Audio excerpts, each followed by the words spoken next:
Okay, start off with a roll call. Councilmember Bob? Here. Councilmember West? Here. Councilmember Martinora? Here. Martinona, I'm sorry. No problem. Vice Mayor Edge? Here. Mayor Lund? Here. Thank you. All present. All right, we'll move along to item number 2. This is for public comment on items not on the agenda. If you'd like to come up, do we have any speaker cards? I have no speaker cards, yeah. Okay, we'll move along. Number 3. Got someone. Okay, you want to come up? Let everybody know, 3 minutes. We can't take action on this, but we'll listen. Okay. No, it's just, hi, my name is Rafael Toribio, live at 106 Pierce Lane. I just wanted to bring up the issue of a street light out in front of the soccer field. It's by where the crosswalk is at, and it's been out for a minute, so just wanted to see if I can get that taken care of. Pierce Lane. Pierce Lane, yeah. Pearson 3rd? The Alameda. Yeah. By the bathroom there. Just for your information, Yes. there's a number on a pole, and you can call PG&E and tell them the lights out on that pole number. Okay. They should come out within a day or so. Okay, so should I call as well? Pardon me? Should I call as well as having done this? Yeah, anytime you spot one, just, you know. Okay. No, I I'll let the think girl we'll take care know of it. then, she'll get the call to PG as well. Okay, thank you. All right, thank you. Anybody else? Well, that was All right. easy. Go to number 3, consent items. Approve affidavit of post agenda, Excuse me, or Mr. 2. Chairman, and the other public comment is we have a letter Oh, a letter. that was received from Valley Gordon. That's not on anything in the agenda? It's on the rental list, part of it. Okay, did you want to wait till that, or? Okay. Okay. Okay, approve affidavit of posting agenda. Have a motion? Or take them as a Four. consent agenda? Make a motion to approve the consent agenda. Second. All in favor? Aye. Aye. Roll call vote? All right. Is that you, and you? Okay, I need, speak up when or tell me who made the first and who made the motion and who made the second. I made the second. Tony moved. All right, no. Jim West, second. Okay. All members, okay, Councilmember West. Yes. Councilmember Bob. Yes. Councilmember Martirana. Aye. Vice Mayor Edge. Aye. Mayor Lund. Aye. Thank you. All members of the council being present, the motion as stated by the maker passes unanimously. Now you have to assign the ordinance and resolution numbers. Okay, and the first ordinance is 2015-05, and the resolution is 2015-07. And the next resolution. For F. Resolution of the street closure. 2016-08. Okay. All right, move along to number 4. Presentations, informal items, and reports.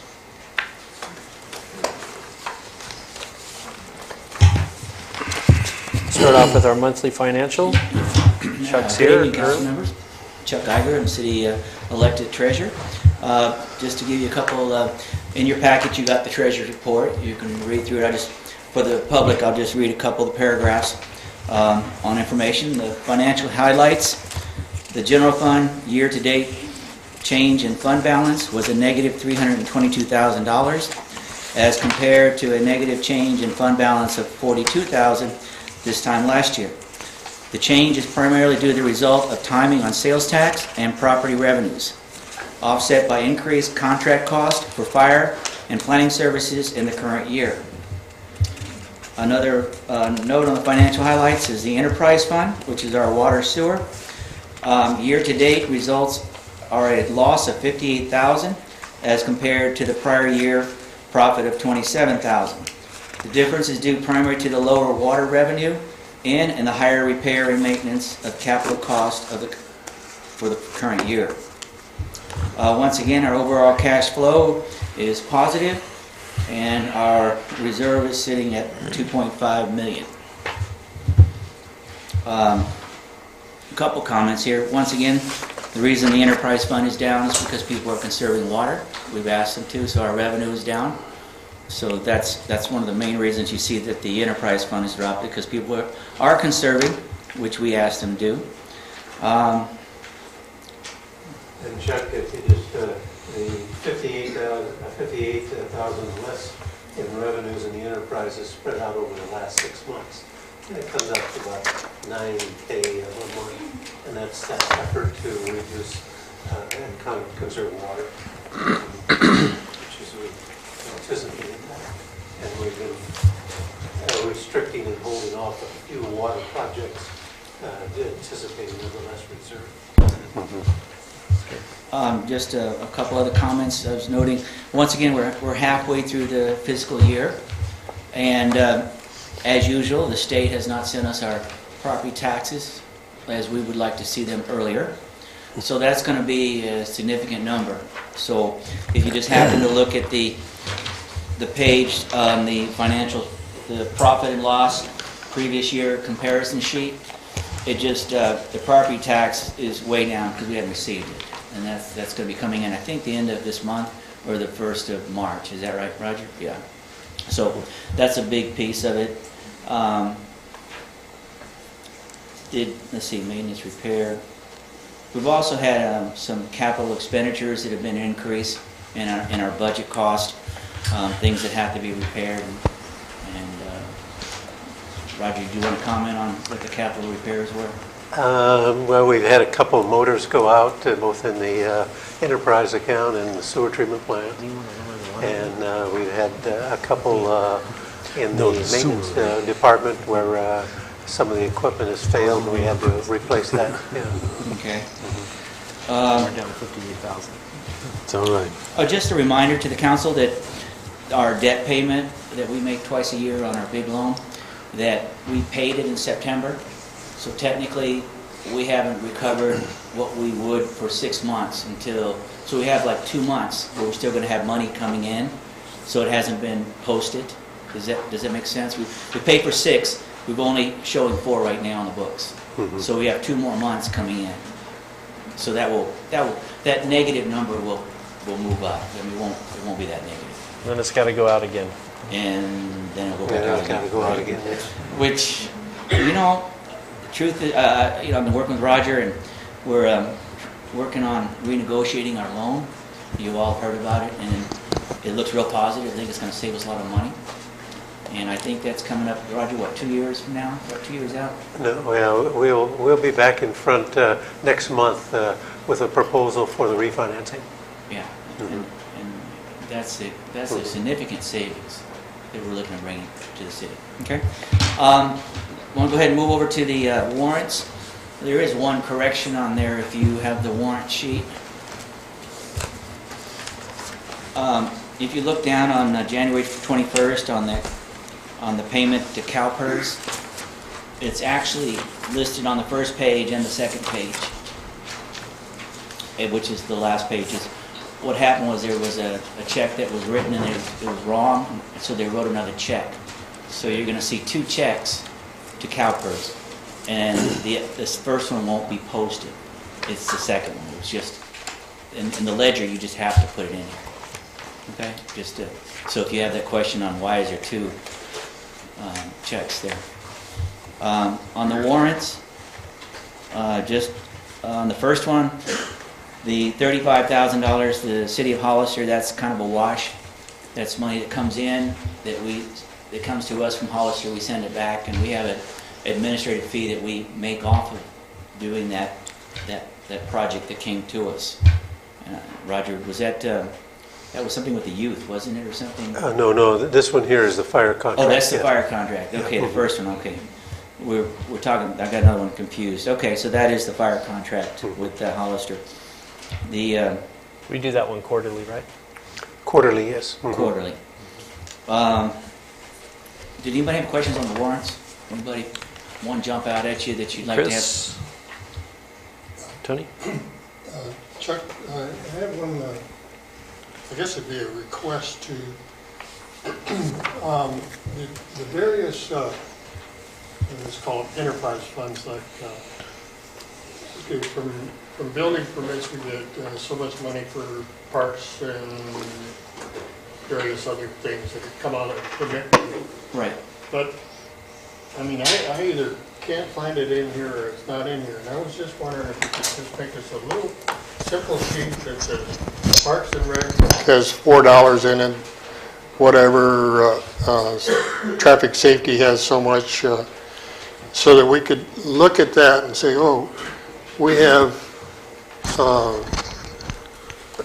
a nice piece of money in here for Parks and Recreation, and we could Oh, do I something see. at Veruti Park or something Like like a little more that. detail, maybe we can break Right, it out. instead of into- us asking you and Roger, do we have $10,000 to put a restroom at Veruti Park? We can look at that and say, hey, we do have that kind of money there. Okay.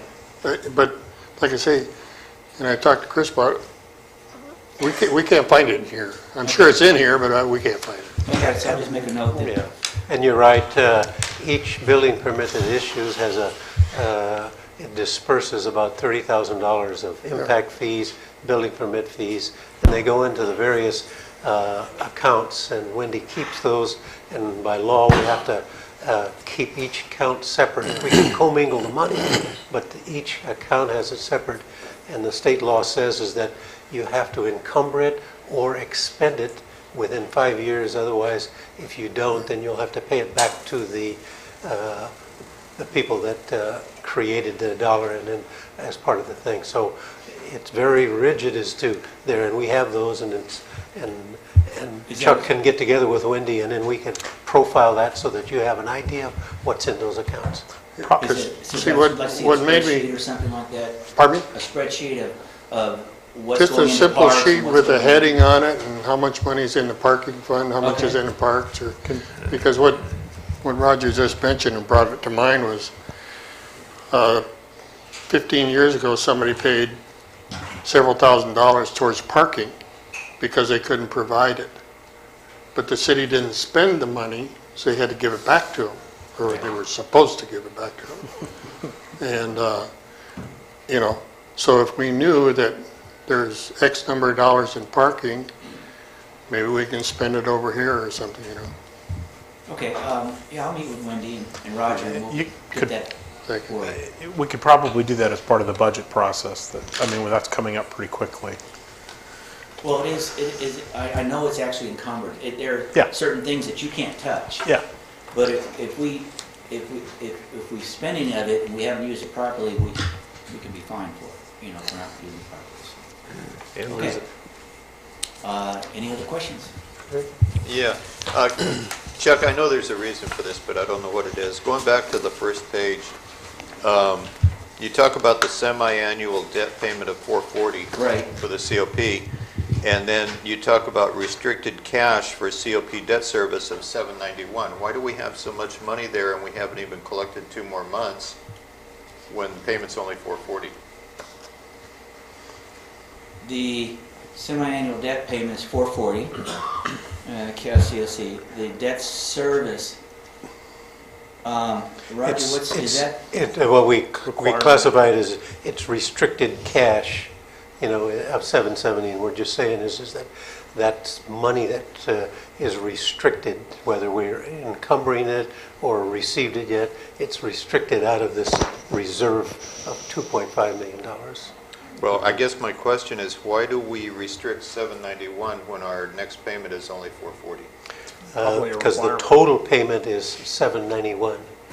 Okay. And we pay 2 installments. The first is 440 and then the second one. So we restrict the whole amount. Gotcha. And then we'll make the first payment, and then the second payment will come in about March, I think, Yeah. something like that. I understand. Yeah. Good, thank you. So we don't want to elude the fact that if we didn't put that, and we said, oh, well, we got $2.5 million in reserve, we can put it there. Part of it is, about $800,000 is restricted. That makes But sense. we're also going to see revenue come in prior to that check going out. So at this time, we are restricting it, but Tony? That's like a I knew it permanent couldn't be true. restriction. I'm sorry? You always have I to knew it set couldn't that be money true. Set aside. aside, yeah. Yeah, and the people who did our COP they always want to be, they want to know how that, make sure that that's in the right place. They want to guarantee their money. Yeah. And when we say we're not going to spend it. Okay. Okay, anything else? Joe? Any questions? No. Tony, Chris? Fine. All right. Thank you. All right. Thanks, Chuck. Appreciate it. Okay, thank you, gentlemen, ladies.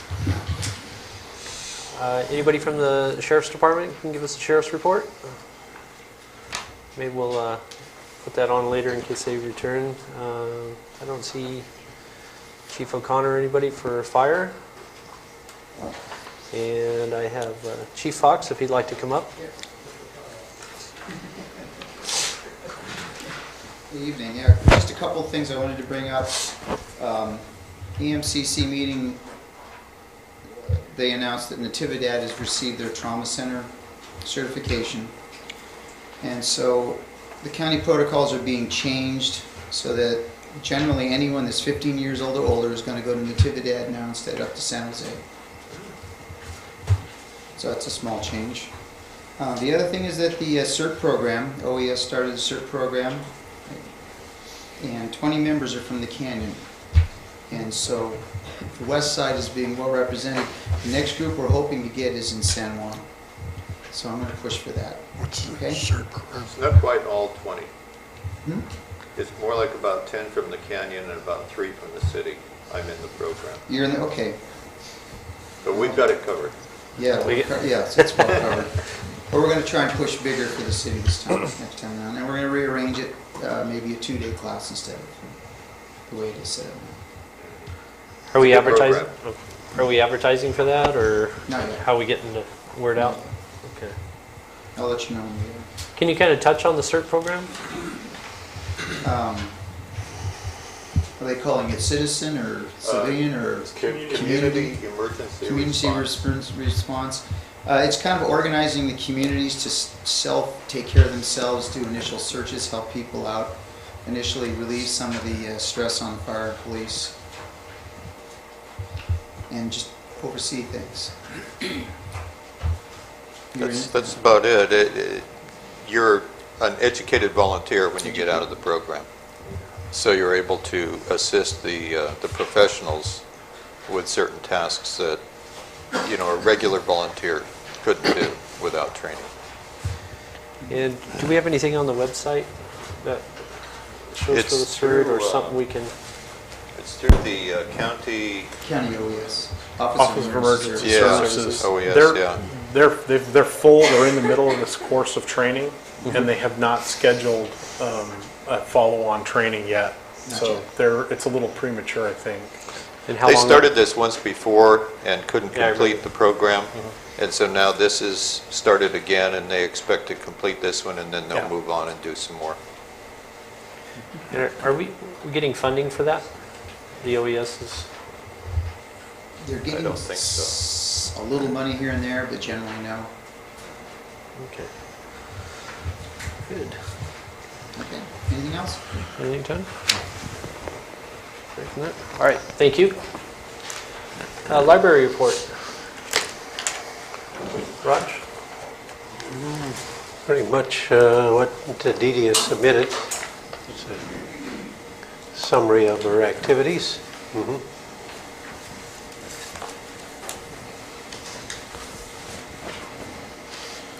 Pretty much just on that? Okay. All right, move along to administrative report. Okay, as the council's aware, we suffered a pump failure at well number 2, and it was a non-variable pump, and by the rheostat of reducing some of the electricity to it and slow it down, it ultimately failed, and we replaced it with a new variable pump, and it's back into production. We were out of water there in that well there for about 5 days. It was rechlorinated, and we're back in service. So it's, the installation was done by Majori Brothers, and they're going to bat on us because that pump was put in about 6 months ago, and it's still under warranty. So they're going to go fight for us to see if we can get a warranty reduction in the cost. Do they cover any of the labor on the warranty? We don't know about that, They're pretty reasonable, and they've understood it, yeah.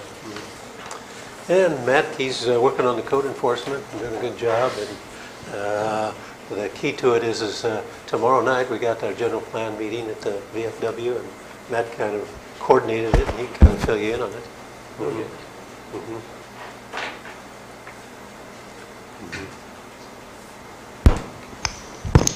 Yeah, 6 o'clock, VFW. Everybody's welcome to attend. It might be the last meeting if there's not a lot of negative feedback on it. And it's going to be mostly you guys talking and me listening. I'll give a brief overview, but that's about it. And I just want to hear concerns, comments, and stuff on it, so that we can incorporate those into the hopefully final draft. So. Great. Is that it for all the admin report? And yeah, that's pretty much, Deborah and I had discussed with the Accord on the lawsuit, and we're making some progress, but slow but sure. All right, we'll move along to public meet. Can I ask one question? The meeting tomorrow night, does that include the EIR? Yes, we decided to make it a scoping meeting for the EIR as well. We didn't have to. We sent out all the notices of preparation for it, and we didn't get any responses that requested the scoping meeting. But we decided that since we were doing a public meeting anyway on the EIR, we could consider a scoping meeting too. So we've basically, I incorporated a little extra part at the end where people can give us comments, both agencies and individuals, and we'll note those, and I'll forward those on to the Cal Poly students so that we can include those and address any concerns in the EIR as well. And do you have any idea when the whole thing's going to be wrapped up? I think we're getting... We're pushing for June. Yeah, I mean, we haven't even seen the first draft of the EIR yet, so, and those are going to come together in the last time together. I think March was when we're going to get our final draft of, first draft of the EIR, and then we'll get to go over it and pair it up and go from there. So. Any questions? The COP bond refinance, anything, any news, I should say? No, we're still giving a lot of data to them, and then they're still going through it. We have a conference call this Friday at 2 o'clock, so we can kind of go over and pull everything together. I was hoping that maybe we could have one of the representatives here tonight. It's a little bit early, but we're still on track. We're just, stuff. And then part of the delay on getting the information to them is I had to extract the water and sewer portion of our 5-year capital improvement program that we had searched there, and I had to pull that out of it and then get that document to them and everything. And it led to a conversation that I had with Councilman Monterano that we should really visit the 5-year capital improvement program here, because we started it in 2012 and 13, and then we finally culminated and approved it in early 2014. And now maybe it's the time to go and revisit that and look at some new programs and stuff like that. And it will help really Jim and Chris come up to speed on the priorities that the council has established. Yeah, and as you know, I attended some of those capital improvement plan meetings, public meetings that occurred in the past, and I think it's a great program. I'm also interested in getting this group together outside of our regular cycle just to talk about priorities, not just the capital improvement, but I'd like to see us get together and meet and have a planning and prioritizing session. I think that would be very valuable, certainly for me as a new council member, but we don't have that much opportunity to do that sort of thing, and it has to be in a public forum. It has to be all of us together publicly. So I'd love to be more legislative process. Exactly. Yeah. Issues that we have that we may want to bring forward from a legislative standpoint, changes to the code, municipal code, so forth. Good. Are you talking about something like a retreat? Yeah. I mean, I think historically that we would call it a retreat, but given the Brown Act, we obviously can't have a retreat. We've got it has to be a public meeting, but I would love to have us block out, a few hours one day maybe a weekend, I don't know, depends on everybody's calendar in the next few weeks. Roger, you want to coordinate that with Chris? And we'll find some times that slots that we can get together with. Great. All right. All right, anybody else with any questions or so? All right, we'll move along to City Council Committee reports. Chris? Okay. AMBAG, I am reliably informed, was the shortest AMBAG meeting that's ever taken place. And they blew through some mostly consent items, but I'm sorry, I'm looking through the agenda here. The ortho imagery project, staff, have you met with them about the ortho imagery project? No. So this is I guess they did it 7 or 8 years ago, and they're going to do another round. It's a map imaging system that it corrects for offset, so that you can, engineering in particular, can use the imagery that's provided to do pretty much any planning process, because the images are corrected for distortion and angle. So it's a pretty valuable tool. It's going to cost hundreds of thousands of dollars, but you pay, I know that got Tony's attention, but we pay by the square mile, and so we're 0.711 square miles, so it'll probably cost us about $200. Okay. I thought it was a pretty good value, but Otherwise, I have a tape measure now. yeah. So that was the big news, but there was not a lot else. There's a public participation plan, which I thought was interesting. That's upcoming. So to gather public comment, they have to have they're going through the same sort of process we're going through the general plan, just to generate the plan for collecting public input. And then the intergovernmental committee, we revisited the discussion of the emergency response. I think, Roger, I sent you the draft. I don't even know if it's a draft yet at this point, but I thought I should get it on your radar. They'd like all of the jurisdictions in the county to pass an ordinance that allows for the Office of Emergency Services to rename or renumber houses where there are issues with emergency response. For instance, the only example I could think of in San Juan Bautista is Lang Street, potentially. If there were, they could have a call on the sort of upper Lang versus lower Lang, and confusion over where the fire truck or police were supposed to actually respond to. Or possibly a Lang Court and a Lang Street. Right. So, and they did not bring that up as an example, so it doesn't sound like that's actually an issue for them, but they have many examples where the Hollister and the county are in a patchwork of development, and there's street numbering that's very inconsistent. So it's primarily an issue for them, but it just streamlined the process to have it go through. And I think it's a good time to revisit, because there are several spots in town that the numbers don't have a chronological increase, and they go back and forth, and it could really affect a dispatcher who's not here, and she's calling out a number, and it could be several buildings off, Right. So that was there were, most of the other stuff that came up had to do with issues that were more specific to Hollister, I think you'd agree. And except for a creation of a steering committee to come up with a memo of understanding for the various agencies that deal with homeless services in the county. So that's something that's going to occur over the next few months, I think. That was it. And you should mention who the new president is The new president of AMBAG. of AMBAG. Oh, the president of AMBAG is our county supervisor, Jerry Munzer. Finally getting some, What's that? finally getting some, it was always Watsonville and Monterey where, Nice to get it on this side of the hill. yeah, Yeah. All right. How about you, Tony? I didn't have a cog meeting Nothing yet. Oh, okay. Rick?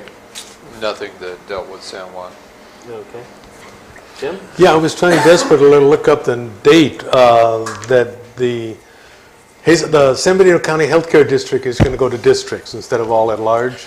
And they're having a meeting here in this chamber, and I can't find the date, but it's fairly soon, where they're going to look at maps and we can have our input in that. And then the board of the trustees will pick one of the maps, and that will be the map for the districts. It's a good thing because as it is now, you can't, if you run at large, you have to campaign in the entire county, which is almost impossible. But the one thing they also figured out is all of Aromas proper is outside the hospital district. So it's going to follow probably the supervisorial districts with some taken off from Aromas. And the second thing was the Highway 25 Task Force stakeholders meeting, which we had, I can't remember the date of that either, talking about 25, and Caltrans has decided that the county and the city will pay for all of the improvements to 25, and the Caltrans isn't going to pay for any of it, but Caltrans wants the road to be freeway-like, and so they want to run a lot of it at a new alignment, some of it going down where the existing alignment going north and a new alignment coming south. And the thing was about $200 million, and so the city and the county, they're never going to get that. So, and Anthony, but Supervisor Patel has been arguing hard to let us just widen the road, and they said you can't do that. You can't just have a concrete barrier and 2 lanes going one way and 2 lanes going the other way. I thought about that as I went to Reno the other day, came out of the mountains, at 70 miles an hour with 2 lanes, a concrete barrier, and 2 lanes. Is that 80? Yeah, the I-80. I-80 is, so... And that's an interstate highway. Yes, an interstate highway, you can do that. But Caltrans is just dragging their feet, and they're making COG go through studies and pay for studies to look at the old alignment, to do an EIR on the new divided alignment, which is never going to happen. So they were talking about taxing and putting a tax to the voters, and I don't think... I live in San Juan Bautista. I go on 25. I was on it about a month ago, one time. Well, that's because you were lost. Yeah, I was looking for Dunn's Corner, Dunnville, you know. But that's it. Yeah, it was interesting. You brought up earlier today. What percentage of the gas tax does Caltrans get? Over 2/3 of the gas tax Goes dollars to of Caltrans. every gallon spent They- goes into Caltrans, and the rest is dispersed to the cities and counties Yeah. and stuff. And But- so they get the lion's share, and they're trying to throw the dog back onto the cities and counties to widen their state highways. Yes. And the reason they can do that is because there's a lot of developments in the Hollister area that have to use 25 as the mitigation for the traffic. And if that's off the constrained list and not being developed, they're stuck. And so there's an awful lot of people in the Hollister area pushing for this. We'll just use San Felipe and 156. That's what I do. How about the fire meeting? But you were there. I was going to let you talk about it. I feel like country cousin sitting there with you. Fire committee met. The CAO, Ray Espinoza, was absent, so we didn't get to go over a lot of stuff that was on the agenda. We're going to be meeting to discuss contracts for San Juan Bautista and Hollister, contracts for the fire. Station 3, which doesn't really concern us too much, out on Flynn Road, is still under the proposal part of it.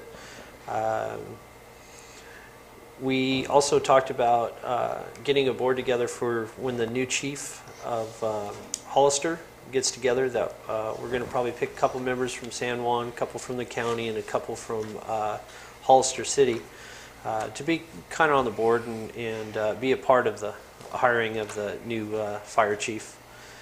And pretty much no response from CAL FIRE, so hopefully next month we'll have a lot more for you to report to. And that was it. Chris touched on the intergovernment and was going to I had add. a question about the, when I read the contract of the sheriff's department, there's a reference to some sort of committee or panel that meets periodically, but there's nothing in any of the material we've talked about that discusses that. I don't know if that's a function of the city staff or if that's one of us. Does that ring a bell at all? No. Okay, I'll take another look at it. Okay. That's all. Anything else? Alrighty. Oh, neighborhood watch? Yeah, I can just give a quick neighborhood watch report. Mayor, Lund, council members, thank you. We didn't have a meeting this month. Unfortunately, our guest canceled last minute. We had a couple small issues, so we did have to cancel this month. However, through the website, nwsjb.com, we've been getting several inquiries, and most of those inquiries have been questions of, my neighbor's doing this, how do I handle it, what do I do, and where do I go? I've been steering most of those questions to Captain Taylor and trying to follow up with him. One of the other subjects that does get brought up quite often, and the questions it's asked kind of in the background, is what about public safety? How can we increase policing in the city? I know the city has budgetary constraints, but I might suggest perhaps we assign the strategic plan committee to investigate any other options, maybe looking into things such as, I know there have been a lot of numbers on what a police department in town would cost, but I don't know that anybody knows that true cost. And it might be worth the exercise to go through to find out what the true cost of a police department within town, or coupling with another police department, or do we stay with the system that we have, or any one of the other various options. But that would be our suggestion.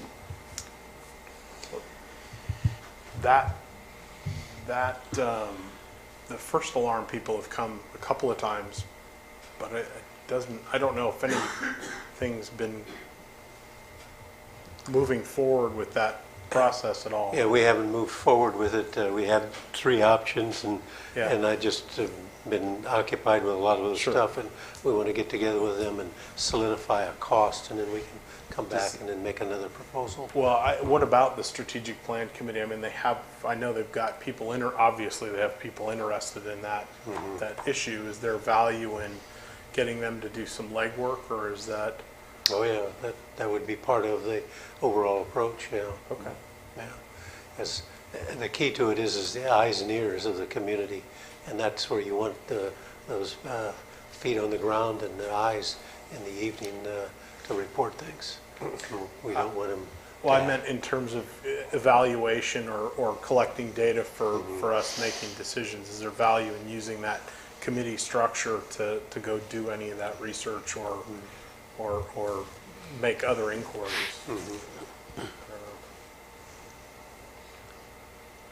Yeah, we could do that. I don't know. Is that vigilantes? As far as the comment about our own police department or something like that, I think we determined a long time ago, it's out of the realm of reality. No, I understand. I know it's been brought up, and I'd like to see it, but I would love to see it. I'm sure a lot of other people would too. But I think one of the big questions that has come up is, well, how much would it cost? And I've heard everything from $1 million to $2 million a year, but I'm not sure we know exactly what that is. Maybe it's less, maybe it's a heck of a lot more. And I don't know what the process would be to just get that number. It's hard to throw out a number and kind of guess at it when you don't have anything to kind of back it up. And I guess that was kind of the thing. And this is in discussion, and I do get inquiries through the website asking about it, and I don't really have a good answer other than to say, well, I've heard it's somewhere around here. It's just a suggestion. I'd like to throw out at least something. I think the feel is sometimes that even though they don't see the sheriff department, we know they're here. I mean, I was out walking the dogs at literally 4 o'clock in the morning, and the sheriff stopped and looked at me, and I was like, "Oh, hey, how you doing?" So, I mean, I know they're in and around town at various times and hours, but sometimes I think it might also just be the perception. Yeah. Okay. Yes, come on up. Sorry, I didn't fill out a card on this. We know who you are. Came up. Jolene Wright, Jolene Cosio. Man, I went back to my maiden name. Whoa. I'm going to inform your husband about that one. That was on camera too. We'll tell Bob tomorrow. Jolene Cosio, 181. He's watching. I know that Tony Bach and Rick Edge were on a committee working on revamping the parking ticket structure and all that. But I can't remember, is there a committee that on the city that meets regularly with the sheriff's department? I know Roger has meetings with them sometimes. I think sometimes Tony's involved in them. But is there an actual subcommittee for that? And if there isn't, do we need one? We don't have a regular meeting with them. It's just when we feel it's necessary, we meet with the captain and possibly the commander of the highway patrol, like for 4th of July or something. Yeah, the rib cook-off and a couple of those into it. Law enforcement subcommittee. Okay. There's parking. Yeah. Did you have anything to add, or? Oh, you already did. All right. Okay, we'll move along to public hearings. 5A, Raj. Okay.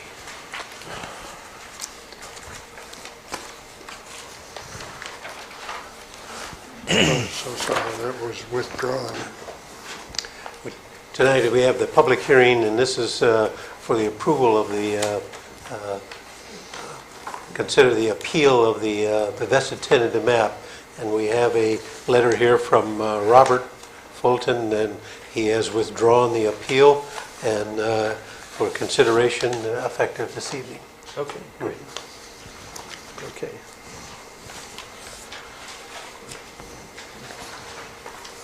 Move along to 5B. 5B is the rezoning recommendation from our Planning Commission for the rezoning of the 27.27 acres of parcel that will occupy the Rancho Vista subdivision. Currently, it's within the city limits. It is zoned agriculture, and tonight you will rezone the parcel from agricultural to R1, low-density residential. Planning Commission held the hearings.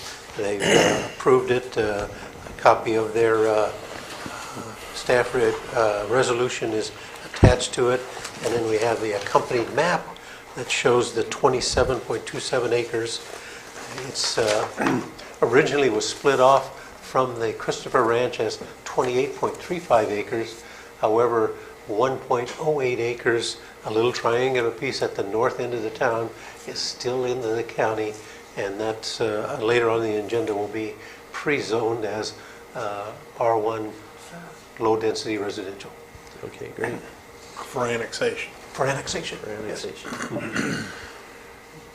Okay, if somebody would like to make a motion. Your public hearing? Public hearing Public open hearing. to the comment. Yeah. That wasn't under. Anybody from the public? Do we have any speaker cards? No, I don't. Okay, All right. move along. If somebody'd like to I'll make a motion that we adopt an ordinance of the City Council for the City of San Juan Bautista approving the pre-zoning of a 1.08 acre parcel of land situated at 1149 San Juan Highway to R1 Low-Density Residential District, APN 012-100-112. I think you're No, we're on the wrong. That was. I think that's I think the you're reading next C. item. Yeah, Oh, you want to go to B? you're right. No, I'm reading B. Because 100-012 is part Okay, of the yeah, C. I got it ahead of it. I make a move that we adopt an ordinance of the City Council of the City of San Juan Bautista approving a rezoning of a 27.27 acre parcel of land situated at 1149 San Juan Highway, APN 002-220-006, from agricultural to R1 low-density residential zoning district.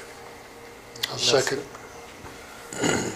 Okay, the motion has been made by Councilmember West and seconded by Councilmember Bach. Councilmember West, Yes. Councilmember Bach, Yes. Councilmember Martirana, Aye. Vice Mayor Edge, Aye. Mayor Lund. Aye. All members of the council being present, the motion as stated by the maker passes unanimously. Okay, moving along to C.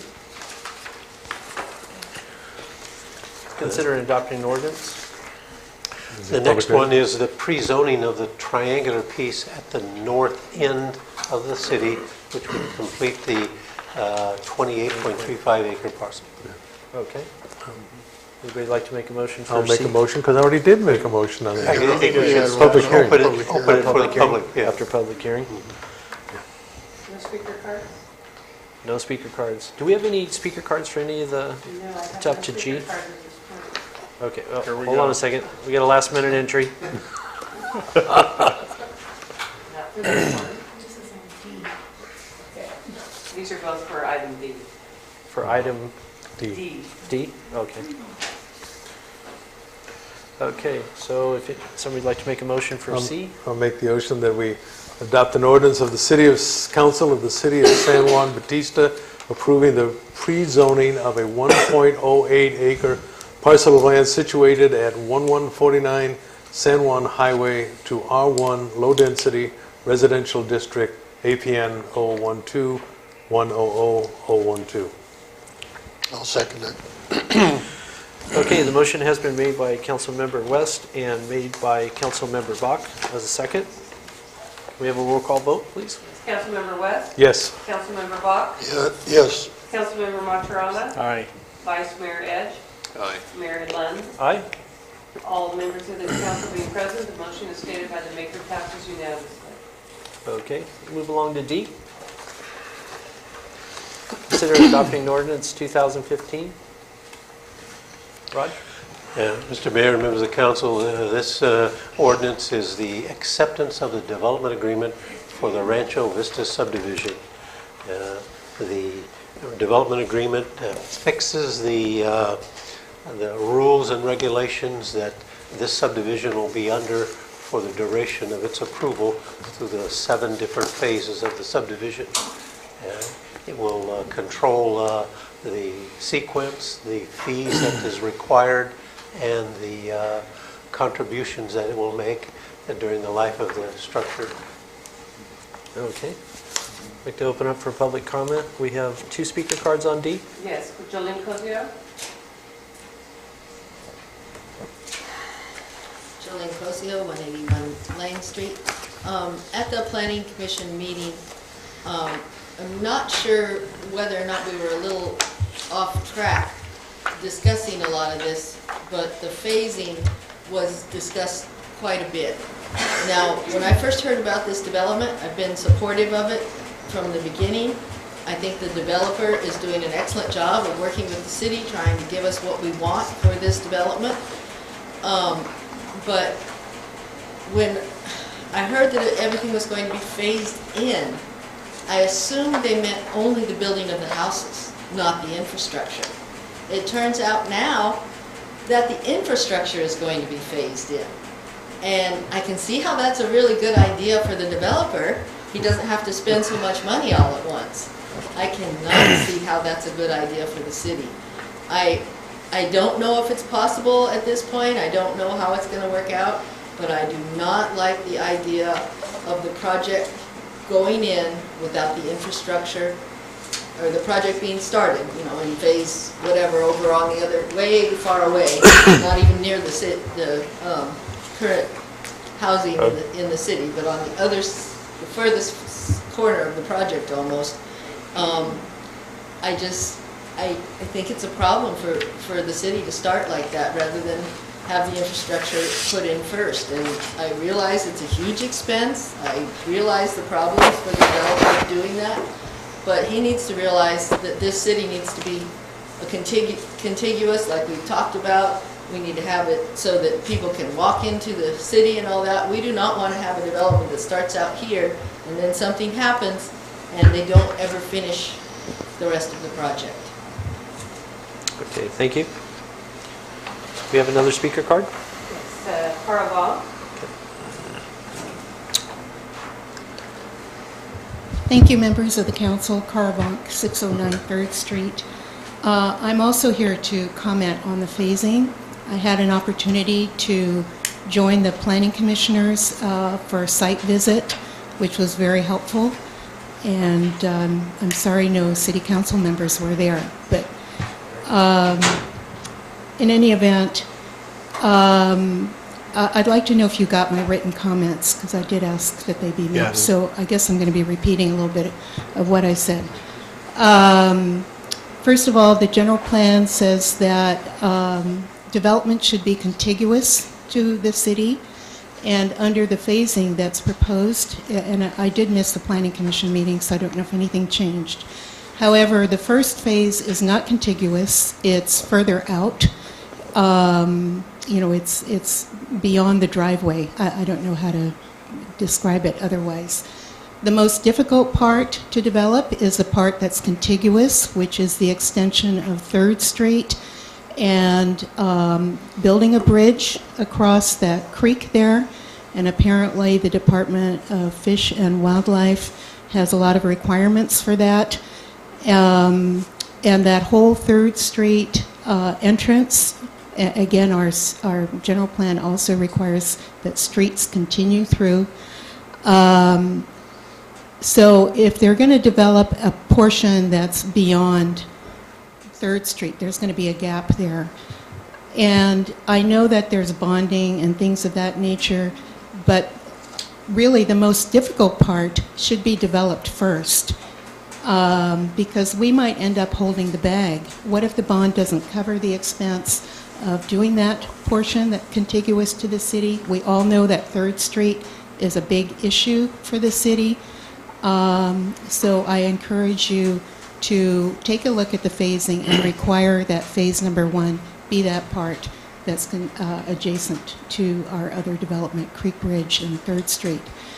And then the other issue that I raised in my comments, and I don't know if this was changed, but there are planting strips in Creek Bridge, and this development, which is very nice, also has planting strips, but it was missing from that street that is parallel to San Juan Highway. And I would request that a planting strip also be included there. Planting strips provide shade and a buffer for pedestrians, and it will also make the view from San Juan Highway into the development more appealing, and it will be consistent with the other development in the city. Thank you for listening. All right, thank you. Eric Rexall? Good evening again.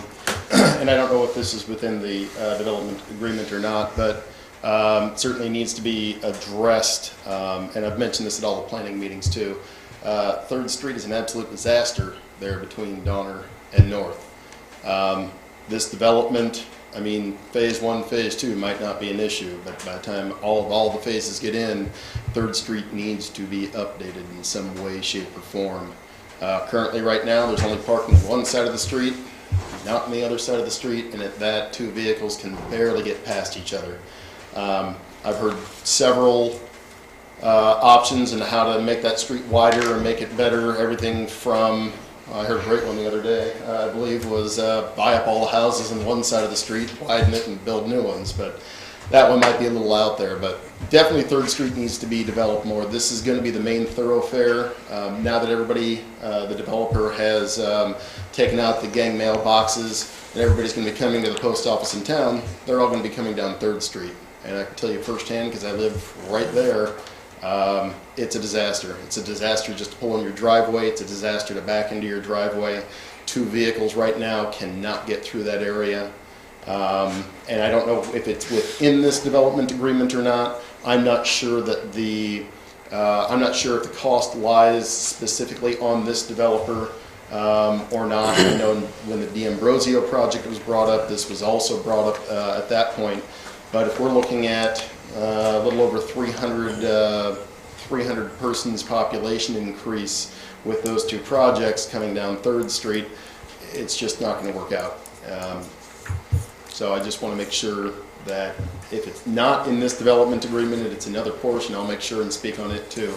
But something needs to happen to 3rd Street, and if it needs to be added to this, that it gets done either by the city, by this developer, by a repayment agreement, whatever it may be. It has to be addressed. It just has to be addressed.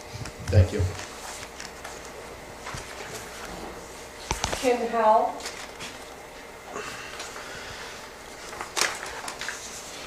My name's Ken Hool. I live at 15 Awani. Concern I have is again, is 3rd Street.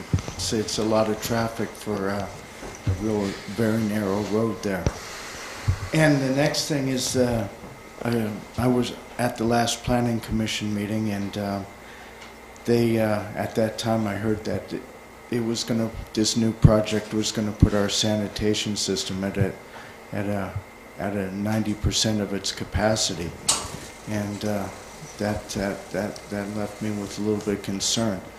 The creek from the sanitation system runs right behind my house.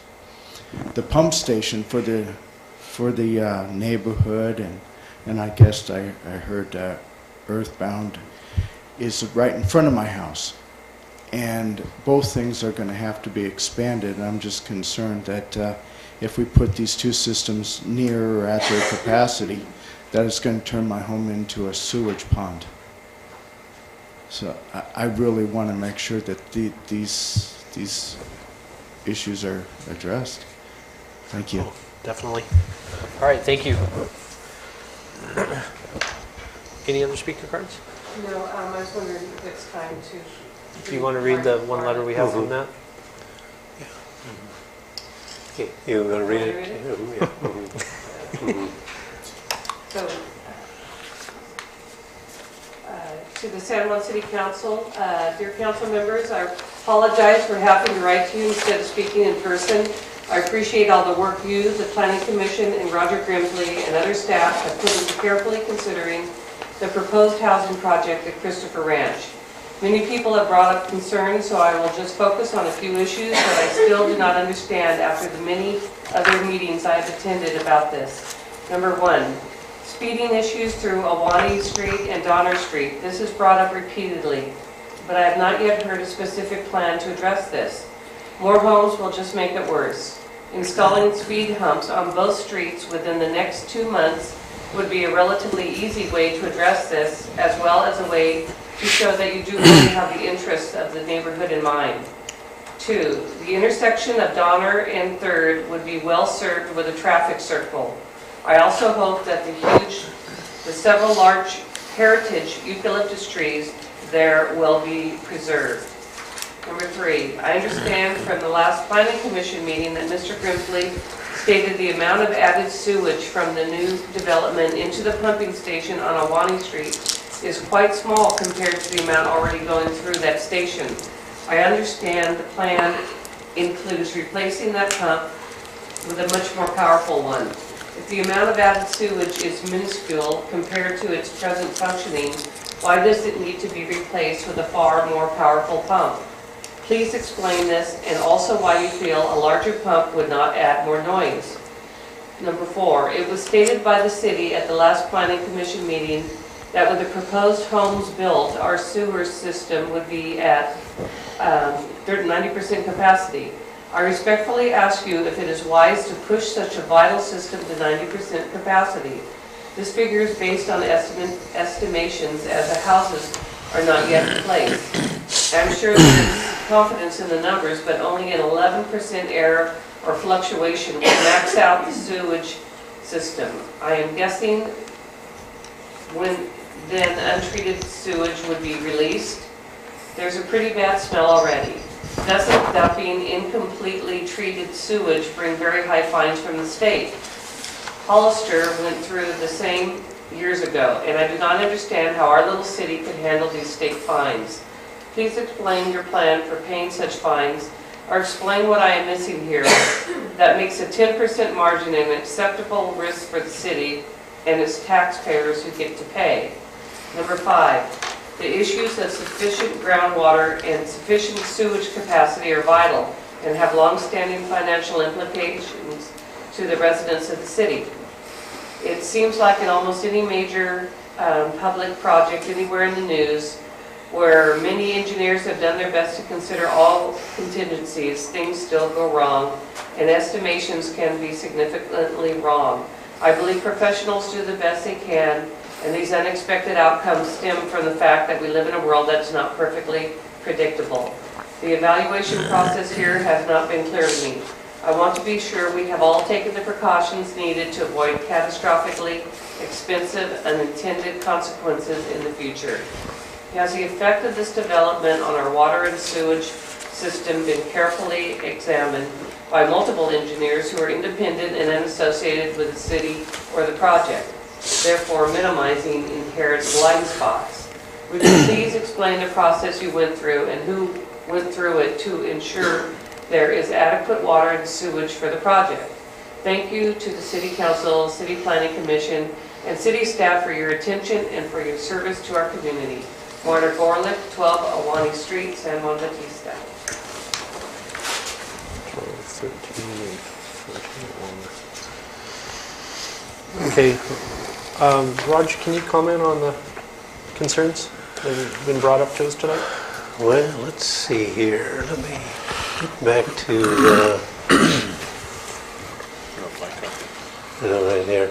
Let's see, the phasing was the first one that Jolene called, that the project is into 7 different phases, and the applicant, he's in the audience here, he can come forth and show the original phasing was to put in the main road from First Street and come in and develop the first phase, approximately 12 to 13 lots on that first phase. And then the second phase would be the addition of that road all the way to the Christopher Ranch. Then the third and fourth, fifth phases would be here. And then they would move forward and then go up through 3rd Street and connect the 3rd Street there and then do the 2 cul-de-sacs on the 5th, 6th, and 7th phase. The reason that they delayed the 5th, 6th, and 7th phase was the delay in getting the permits from the Fish and Game that go across the San Juan Creek there, and I think that's probably one of the biggest inhibitor and stuff like that. Caravance phasing was there. Again, the initial first 4 phases are they're contiguous to the creek bridge, but not contiguous to the 3rd Street. And let's see, what would we have here? The 3rd Street issue is important, and we've addressed that. There's 2 conditions in the conditions of approval, condition 53 and 54, that says that 53 is a roundabout, a mini roundabout that was imposed upon the D'Ambrosio subdivision. They're somewhat lagging in their development sequence. However, we put it on this subdivision, and they'll do their fair share to do and complete it and then enter into a reimbursable agreement. And that is 54, is also the condition where they will widen the 3rd Street section between Donner and North Street and improve that, and then they would enter into a reimbursable agreement with the city to new development will pay those fees and then reimburse this development for the widening of that section. Okay. Let's see, the lift station.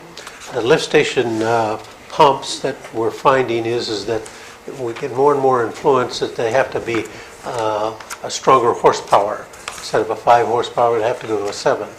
And those pumps are submersible. They're down about 14 feet into the pit.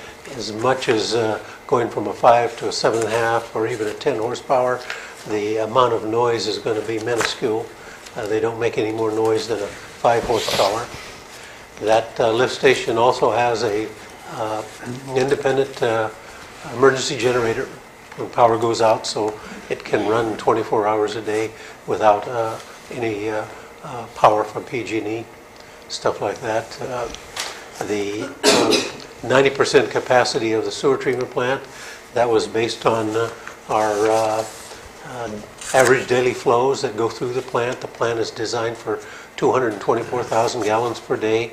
Currently, our maximum average daily is about 151 gallons that goes through there. We've projected 3 different projects that have been approved. The Rancho Vista was one, the Arco Station is the next, and the D'Ambrosio. And we even cranked in the new lift station that the city installed out on San Juan Road that has accepted 7 mobile home parks and George Diaz's 2 industrial buildings. And we projected that effluent to go in there. And we found that all of those, when they're fully operational, we will probably be about 89 to 90% of the capacity of the sewer treatment plant. Now, that doesn't mean that the treatment plant will be stagnant in there. It means that we're going to have to address, and we're currently looking into it, expanding the sewer treatment plant. Expanding by putting in more aerators, more pumps, and more efficient variable aerators to do the dissolved oxygen transfer in the aerobic pond. So it's feasible to where we can expand the plant in the current location, and we are anticipating that with the revenues that we get from the refinancing of the bonds, as well as the new connection fees, as well as the contribution that this subdivision has made in the amount of $4,000 per lot. So worst case scenario at 90%, that's everything fully developed, Yeah. massively done. Yes. And then right now we're at like 151, you said? Yeah, our average daily is running about 151 to 152. So we're usually at about Yeah. 50 to 60% Yes. right now? Yes. Okay. Dropping on to that. Okay, well, I'm going to bring it back to the council for item D, for considering adopting ordinance 2015.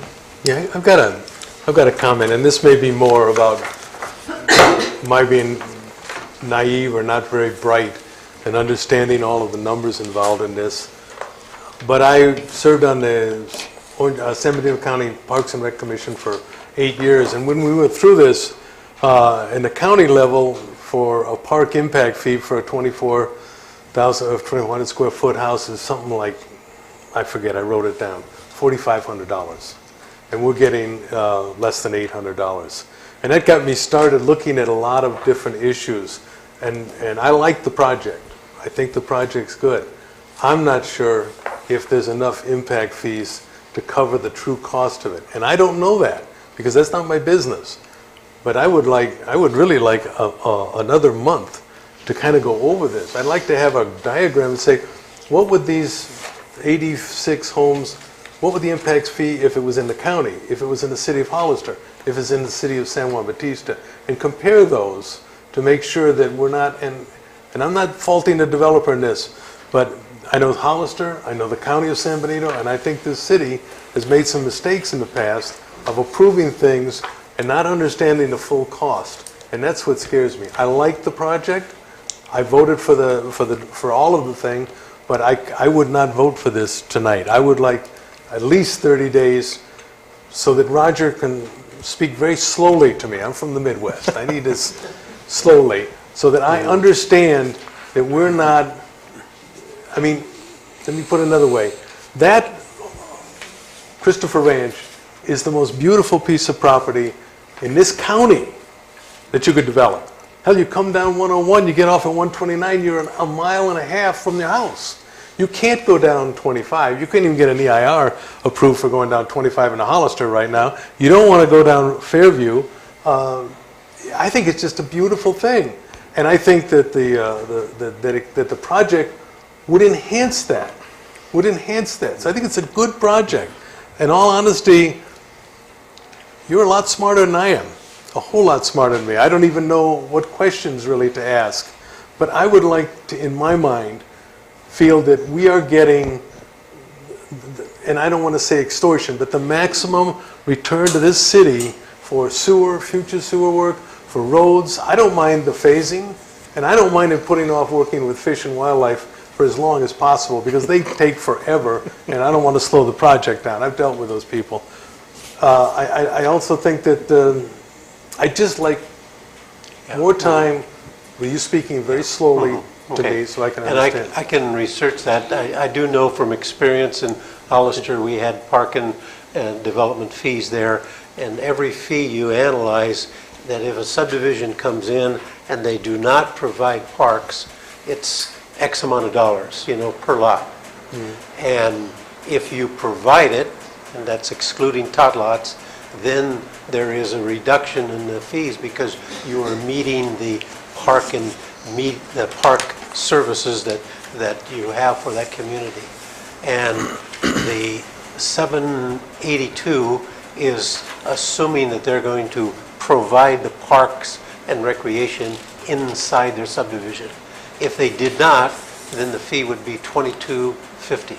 Yeah, but Yeah. Now, Roger, if that's enough, and I'll have to go back to our development fee and show you how we arrived at those fees. my concern is also if you have a floodplain area, and it's like Flower Park in Hollister, it's a dog park, and it's good and people use it, but you can't take a park that you can't make a linear park under a high tension line.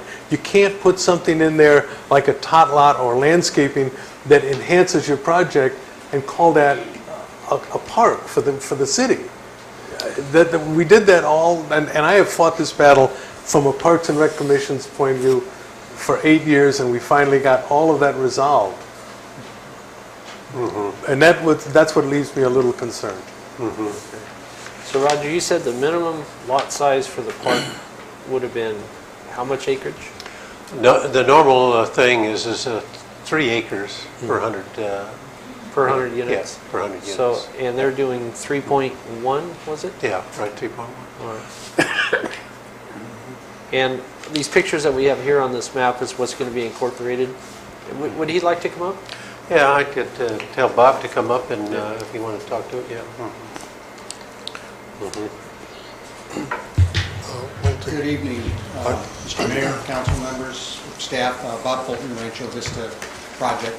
I'd be glad to answer what questions I can for you on addressing these. The comments you make on the impact fees regarding on the park, they're correct. We've actually put a little more acreage in than required, and a lot of times that impact fee, as you see in this case, it's reduced from what the city full impact fee would be if there were no park acreage within there, which was the larger fee. So I agree with you. When you look at it, the fee at $800 or so per lot looks smaller, but that was assuming we were putting in the parks that we are. I don't have a map up here. No, was my, you had a big one in the office. I have one in the office over there if you'd like to bring it in. Can you tell us, give us the numbers of the phases? Like, which one of these is phase 1? They're not delineated on the landscape diagram that you have. They are not delineated on there. So it's not sequential 1 through 8? Essentially, it starts, if you look at Lavanino Drive Yeah. and watch it come in, you'll see Catano Place is the first street that is paralleling San Juan Highway. So the houses that are between Catano Place and Vista Way, about those first 12 houses on the right side would be phase 1.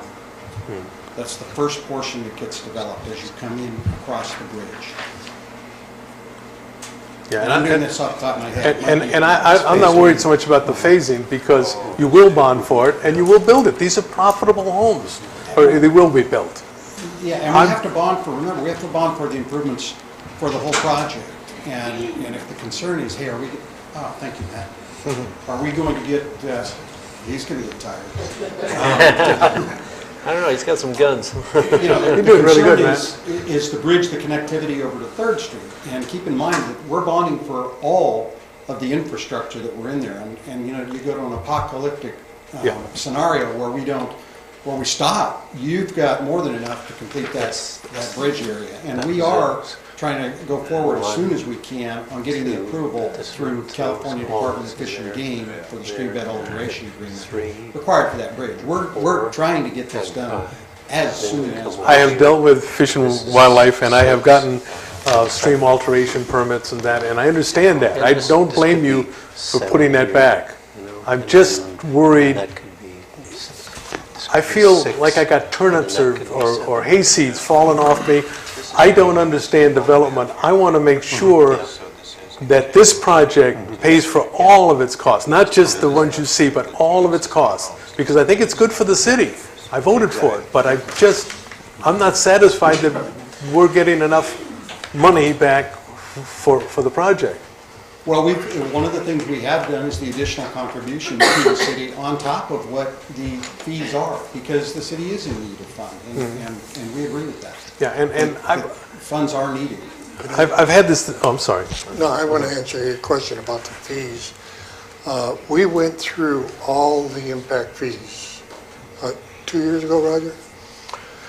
You have to justify the fee, right? The fees that the city of San Juan had before, we couldn't justify them. I understand. Right? So I don't really think that we, we didn't reduce them down that much to say make him want to, oh, I'm going to go over there because the fees are really low.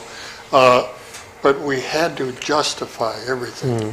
Now, if the $800 park fee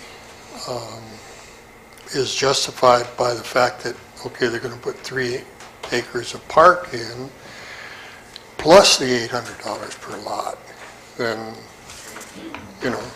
I mean, you can't. Well, before, and I don't mean it to really sound like this, but it was almost like extortion. Yeah. Of what we had before. And if you wanted to build a house here, you were going to pay those kind of fees. And the county did that. The county had a $25,000 traffic fee. They dropped it to $5,000, and are now in the process of raising it back up. Yeah. There's a lot. I just don't understand all of it. Mr. Mayor? Yes, go ahead. May I? I think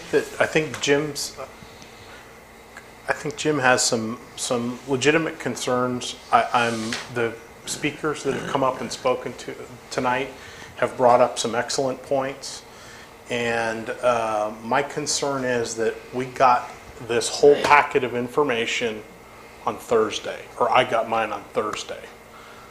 I don't feel like I've had enough time to go through it and really understand it, and I want to have some time to reflect on it.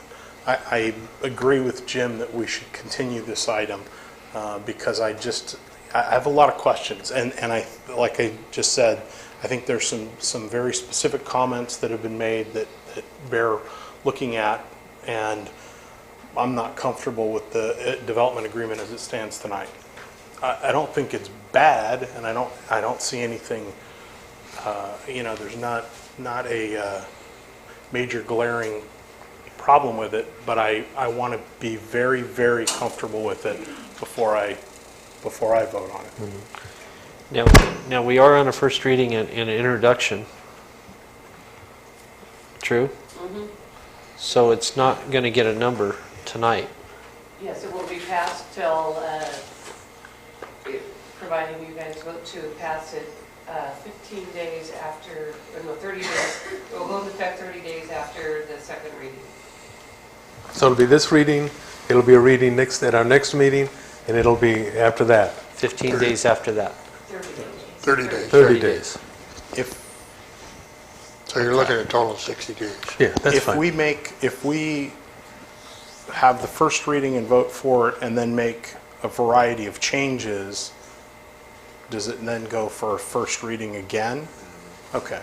Yes, if you make substantial changes, it'll be another first reading, then on to a second reading. If you make substantial changes. Right. Well, and So you got 30 days and 30 days.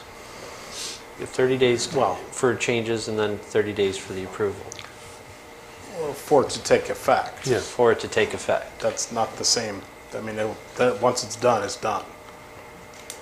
Yeah, I'd still like to see us continue it for I would. Well, from today, you have 30 days.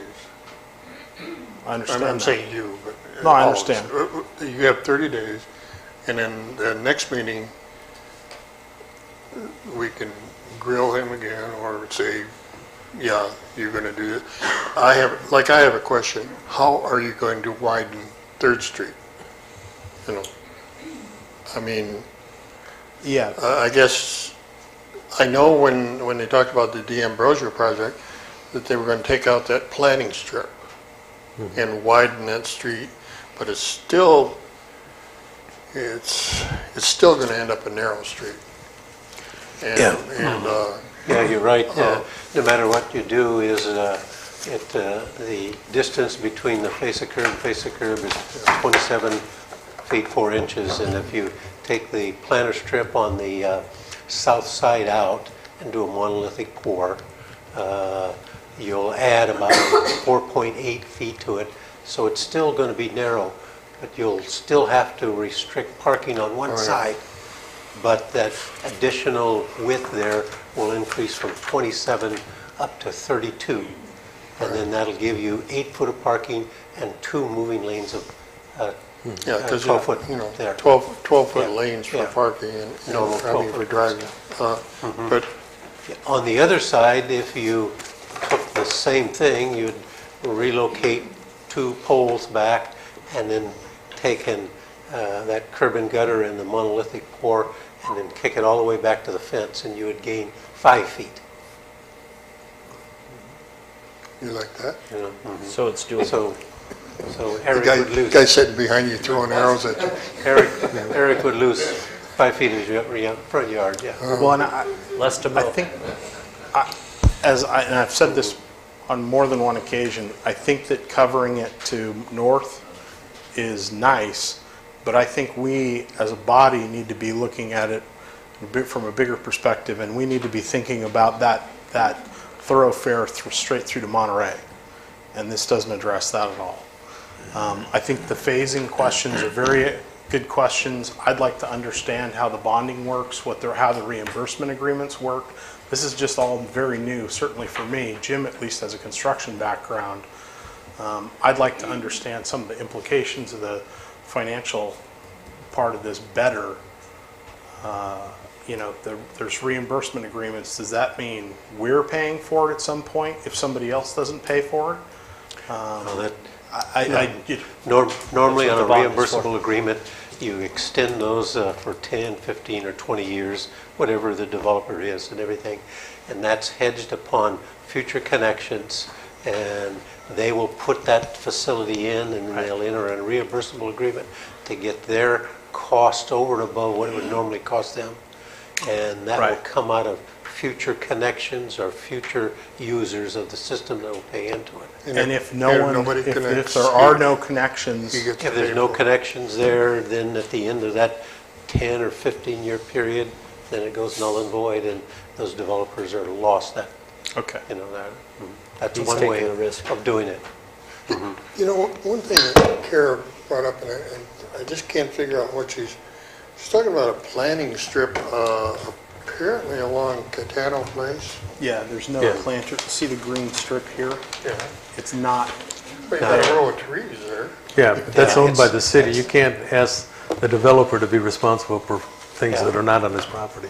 I think there's a misunderstanding. The planting strip is between a sidewalk and the curb. Right. And our streets there, we have 7 foot of planting strips. On that east side of Cantano Drive is going to be a full planting strip all the way to the property line of 11 feet. So we're trading it out essentially so that there will be no sidewalk. It's going to be all low shrubbery and landscaping. Right. It'll actually be a more open area than if you go just to the south and see where Creek Bridge is. The houses front right onto the street. There is no creek there. The difference being when you get past Lavanino Drive going north, you're still going to have the open area that the city owns, which is the pepper trees and the fence that are there that we have to address and maintain. And then you'll also have an open area on that side of the street prior to the houses. So those houses are probably set back 75 feet further from the street than the Creek Bridge houses are. You'll have a very wide open area with the trees. You'll have the pepper trees in the front of it, and then you'll have the trees along the houses on Catawba.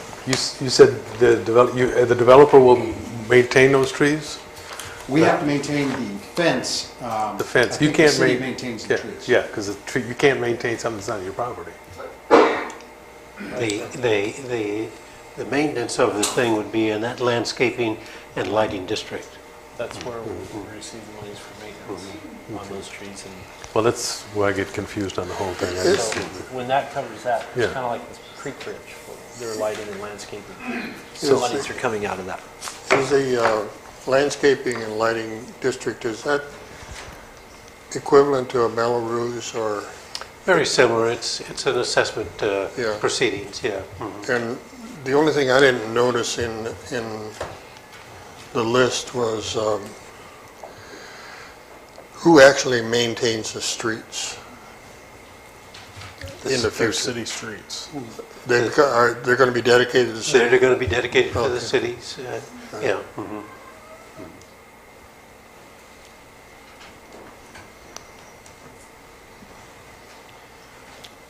Because that's what happened to us on Morena's Court. The city wouldn't accept it. Yeah. If they That's a smart are move. constructed to city standards, tested and approved, we will accept the dedication, and when the final map comes to you, you will have a provision in there where you will give the authorization to accept the streets, meets and conforms to our city standards. Indirectly, there is you would understand to say, well, why would we accept them? Because we just have to incur more maintenance. Well, there's an applied incentive. The more lineal feet that you get underneath your jurisdiction, the more reports we submit to the state, and we get more gas tax funds coming back to us in 2107s, 2106s, and 2105 funding for gas tax subventions. So we need a few more curbs in that road to get some more money. You know, I started asking Roger questions, I think, Thursday, Friday, Monday, Tuesday, going over all the parts on it. And, you know, there's a lot of information that, you know, he told me and elaborated about certain fees, and where one didn't cover, the other would, and where the money's getting distributed. You know, I was pretty confident in the project, in the funding, in the budgeting for it. Yeah. Yeah. I had trouble following the P. We actually sat down. We kind of went over some of the the monies, and I hope it was helpful to you today. It was helpful, but how long have you been developer? Well, I've been in this end of the business, I would say, since 1987 or so. We're from December. I feel like I'm in Las Vegas, you know, and the house is going to win. Well, I'm from Livermore, so they had to go really slow to explain it to me also. And you notice we voted for the project. I mean, voted everything except the development agreement because, in all honesty, I don't understand it. I do not understand what I'm... Well, essentially, the development agreement, really what it does is it follows the conditions of approval. It sets out a timeline and time frame for things to occur. And what it really is for us, you know, one of the concerns that you've expressed and we've heard expressed is getting the infrastructure done. The development agreement is what makes it financeable with the lending institutions. You know, they have a guarantee that the city has obligations to live up to, and we have a guarantee as to what conditions that we're going to be working under in developing the project. So it's really what the development agreement is. It's what's going to allow it to get funded. You know, when we started talking to the city about this project, it's almost, you know, it's not quite 2 years ago, but it's close. And he had just finished doing the review of the impact fees not long before that. So when we came in and sat down and talked to staff and went through it and understood where they were and what they were, this is what we've kind of gone forward with for the whole process in creating the project. And that's what the development agreement does. Essentially, it says, yes, these are what we told you the fees are. This is what they are, what we have agreed to, and what you will be paying, when you'll be paying them, and where it'll go. What the development agreement does additionally is says, okay, now you're obligated for the additional contribution that you've agreed to do. That's what the development agreement ties us into. It says this project doesn't happen without your, call it what you want, voluntary contribution becomes no longer voluntary once the development agreement's there. It solidifies it. So that's what we're doing. I'm hoping you can go forward with this tonight, because as you know, each month that goes along, it becomes more challenging for us and harder to get done. We have a window of opportunity that things have to occur in as far as grading the property and those things, because there's a period of time in the winter we can't do it. We can't move forward on it. So we're trying to stay on a schedule that allows it to go forward. We've all been around more than a day or two and know that our economy ebbs and flows. It goes up, it goes down. Right at the moment, we're kind of up. But I know what comes after up, and we want to be getting this going forward before we go down, and you don't end up with something that would be sitting there. That's how it happens. Hacienda Business Park in Pleasanton forced a developer to go in and put in all the infrastructure 20 years ago, and it's still not completed, and he went bankrupt, by the way, because of putting in all the infrastructure up front at one time. That was not the cost-effective way to do a development. So, with that, I hope that you guys can find a way to go forward with this tonight, and I'll be back in front of you, one way or another, I'll be back in front of you next month, and probably see most of you guys tomorrow night anyway. So I'm going to kind of go around here and just to, and I think the mayor was kind of indicating that the Planning Commission received a lot of this information when it went through the whole process, and we had prepared a cost of community services, for the thing, and we analyzed the property tax basis, and it's going to generate right around $35,000, $32,000 to $35,000 extra in property tax. Unfortunately, the city only gets about 3.2% of the tax dollar.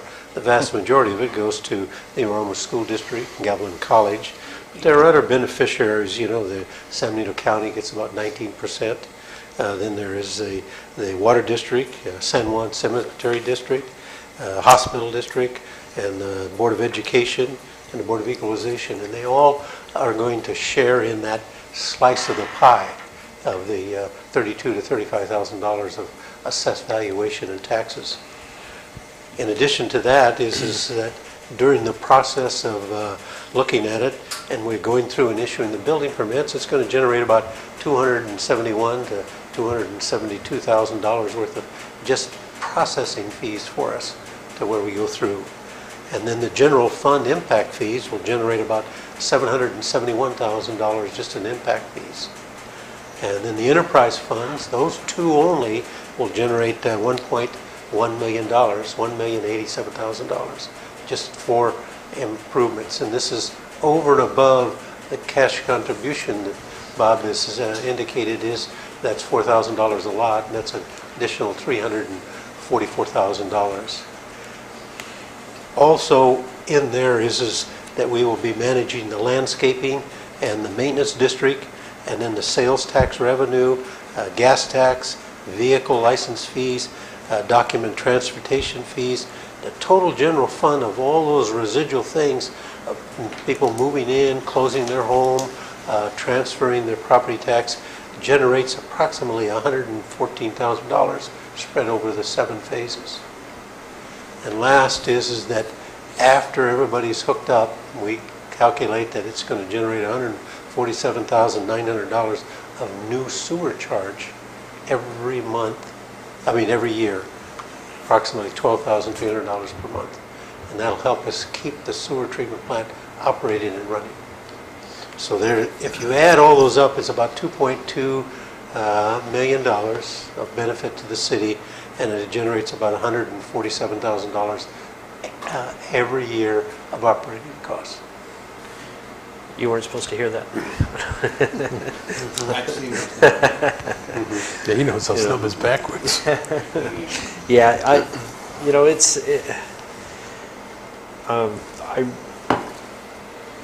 we've got the parks as a concern, the fee for the parks. It's not just the parks, it's the whole package. What would this Okay. development generate in the county, in Hollister, and here?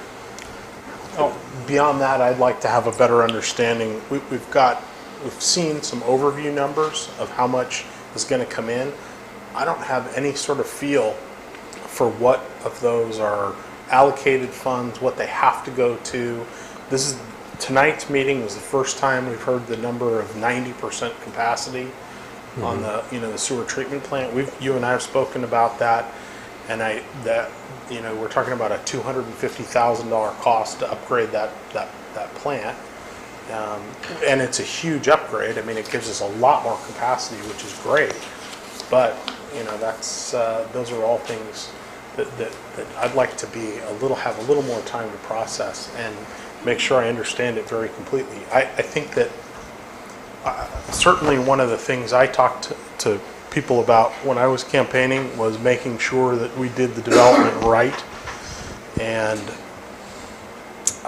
like Jim, this is very, very new, and I feel like I need more time to sit down with Roger to discuss it, probably with Bob as well, and just understand the development agreement much more completely, because I'm just not comfortable with it. So I would ask that we continue. Well, I was going to ask you this. If we went ahead and approved this tonight, and you spent the next 30 days getting your questions answered, all right, and getting your questions answered, and presuming that there was nothing insurmountable, then at our next meeting, we do the second reading and approve it. All right. But I guess what I'm looking at is trying to save some time. If we just say, no, we're not going to do anything tonight, then 30 days from now, or at our next meeting, we're going to do the same thing again, and then go another 30 days, and before you know it, It's going to be 90 days into in the middle of the summer. And what I'd like to do is approve it, but of course it's a subject to. I mean, you guys and myself, I don't have all my questions answered, but we have to spend time, that's our job, getting these questions straight in our mind and answered. And then, so that at the next meeting, we can pin them up against the wall or say, hey, everything looks great, whatever. Yeah, I don't know. That's just I'd like to go with that idea. recommendation. Roger, you also were talking about $250,000 towards the sewage plant work. Well, I think that's an estimate.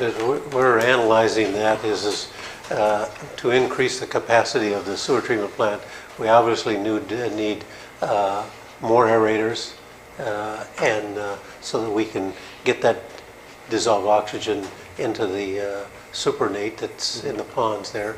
And we'd probably have to upgrade the electrical to get the distribution so that we have electricity up to the upper pond where the aerators are. We have some sludge removal, and we've started a plan to get that out and stuff like that.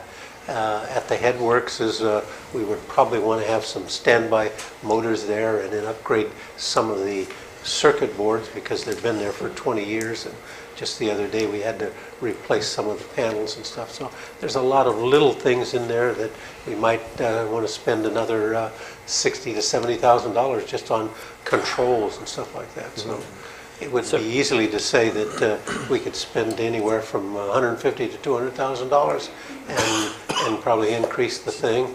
Then So- after we get the new capacity, then we got to prepare the report and then submit it to the regional board to get their approval for expanding the capacity above the 2.24 MGD per day plant.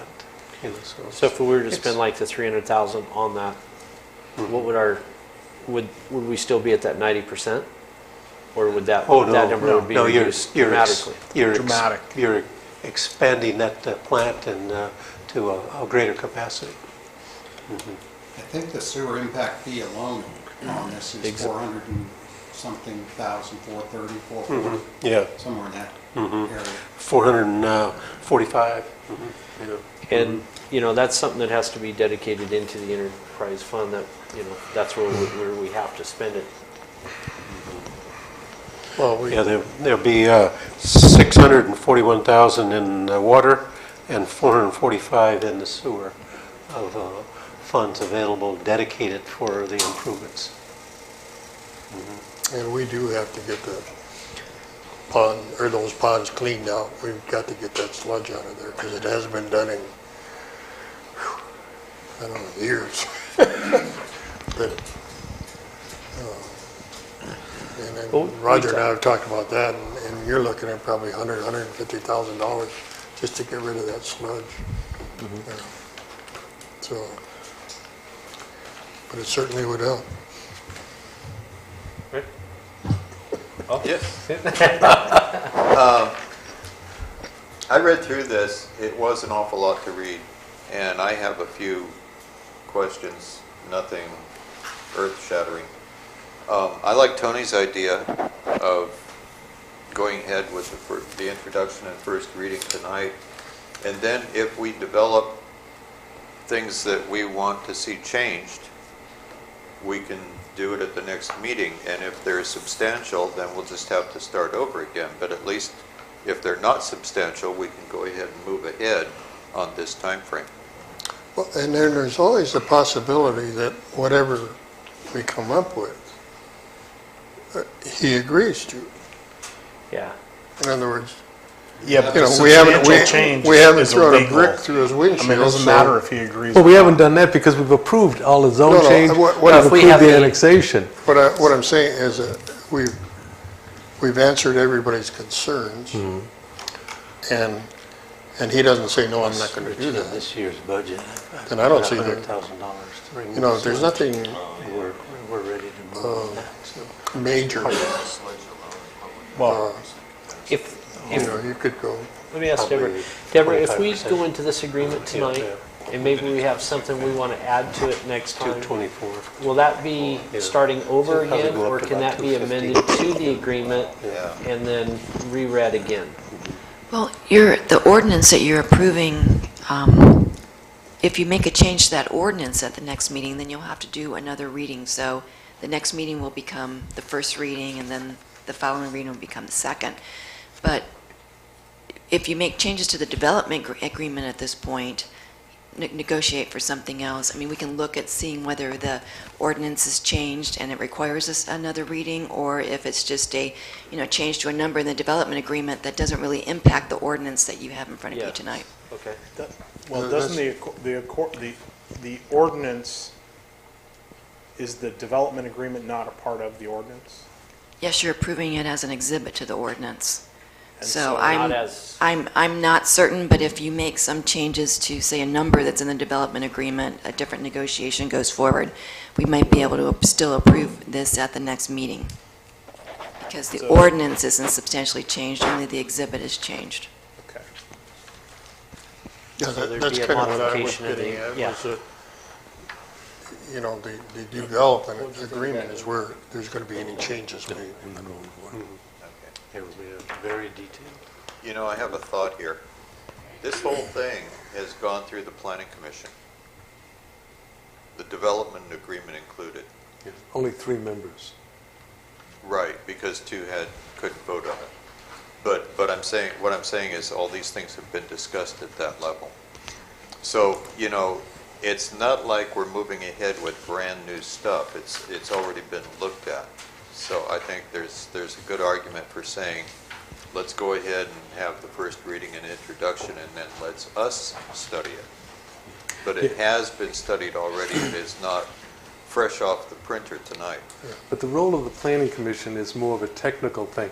Is it possible? Is it all this stuff is right? The role of the city council is to look at the whole city and say, is this project, which may be in and of itself fine, good for the whole city? And that's what our decision, that's the planning commission doesn't do that. Well, you know what? I spent 9 years on the planning commission, and I've been on the city council for 8, and I never worked so hard as when I was on the planning commission. Those guys, those Yes, people they do, really because work hard, and they do a lot more studying than we do. They're clearing the brush, but they don't make the decision, is this something that San Juan Bautista needs? Well, Oh, I think, I would disagree with that. Okay. yeah, I think Rick's point is that, let's say, technically, this is correct. All right? This is a good project, I'm All not right, arguing okay. that. And now you, well, all of us, have 30 days to go back and do our homework and look through this thing again, and if I have a question like, and I want to answer the housing affordability, how did you arrive at that number, whatever, you know. We've got 30 days to sit down and make notes and say, okay, these are my questions for staff and the developer, and if it doesn't blow it out of the water, we can do the second reading next I month. mean, this isn't, you know, it's not final. No, It's not there's final. nothing final here. So we're not making a final decision. I know, but we're setting the train down the track. Well, And 30 days in a development is not that big a deal. And if the drought holds, you'll have all year to grade. Well, if we go forward tonight, and there are not substantial changes at the next meeting, we can continue to go forward. I guess the question will be, what is substantial? If it's a difference in number. If you were to go in and say, hey, we don't like the impact fees, our city is changing, and we're going to change all those, that would be a substantial change, obviously. And I think we've been very open to comments, suggestions, changes, and trying to make the project as good as we can for San Juan Bautista. So I'm hopeful that you'll say tonight, yes, we'll study it. Roger has done a cost analysis of services that, if you haven't gotten to take a look at it, it's pretty impressive.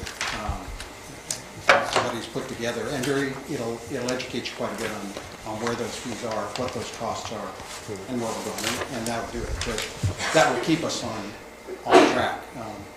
As you know, seasons do come and go, and it's not that every 30 days we can start with the same process. I understand. Okay, so we've heard from staff, can I do this? our developer, and everybody from the council has spoke on this. There is, Mr. Mayor, and the council, there is one addition that I would like to add to it on page 19 of the development agreement. This was an oversight. I think Bob was the one that called it to my attention. In the process on page 19, it starts on 18, where we've identified each one of the fees, 1, 2, all the way down to 8, and we go over to 9 in the traffic impact fees and everything. And unfortunately, I left out the sewer, and I want to number that at 17, and that is the sewer connection fee in the amount of $5,240 per dwelling unit payable at the building permit issuance for each such building permit sought. That would be number 17. What was the dollar amount on that? $5,240, yeah. And it was just a typographical error when we typed it up, and I forgot it. I don't I think believe Bob it. was aware of it, because he called it to my attention. I went through this whole thing, added all the numbers up and everything, and I completely missed that. Shame on you. Yeah. Good thing you're honest, Bob. All right, you got a vacuum after. No, here's, see what it is? Figured it all out, what it's going to bring. I don't know, I'm looking for what I have to read here. And So I you're gonna think, make a motion? I think Councilman West asked me about, on page 22, the question there is subsequent approval. Once the development approval is made, the agreement is made, that fixes the fees that are in place, that are by ordinance and on statutes. And that if the council comes back with subsequent analysis and raises fees, then it brings back this amendment of development agreement and subsequent approval. And it puts the developer in charge because these are the rules that he has accepted at that time. And if you come back, then it's a question of negotiations. Doesn't mean you can't do it, but you got to work with the developer, So that's that subsequent approval process.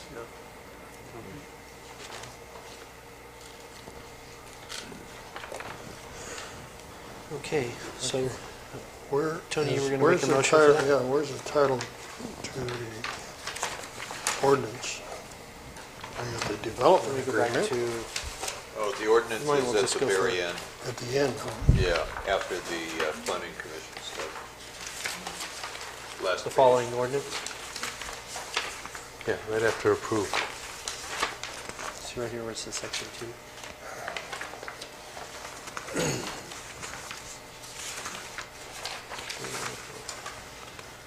Very last page. Yeah. Just before E.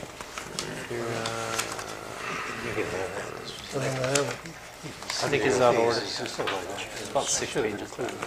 You'll see the,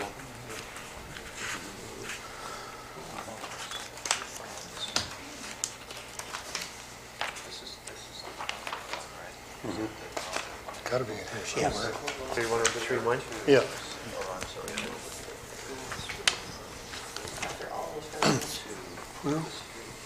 Saying after all Road of here, this is the old resolution. state highway right here, and then, Yeah, just when before we E. did split this off, they did. Where's yours? Dedicated a 50.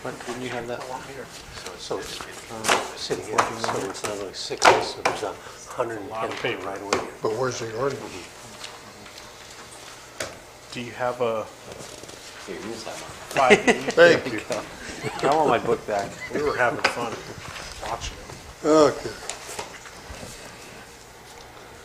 I'd like to make a motion, we approve an ordinance of the City Council of the City of San Juan Bautista approving the development agreement between the City of San Juan Bautista and R.L. Fulton Holding Company, LLC, for the Rancho Vista subdivision project, VTM 2015-201. Can I have a second? I'll second. The motion has been made by Councilmember Bach and seconded by Councilmember Edge. And can I have a roll call vote? Councilmember West, No. Councilmember Bach, Yes. Councilmember Martirana, No. Vice Mayor Edge, Aye. Mayor Lund. Aye. With all members of the council being present, the motion is stated by the maker passes 3-2 with council members West and Martirana voting no. What's the number? Okay. There's no number until it's Got it.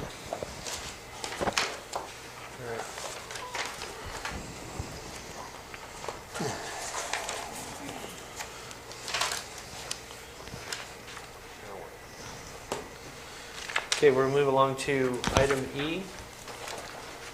Ask Roger.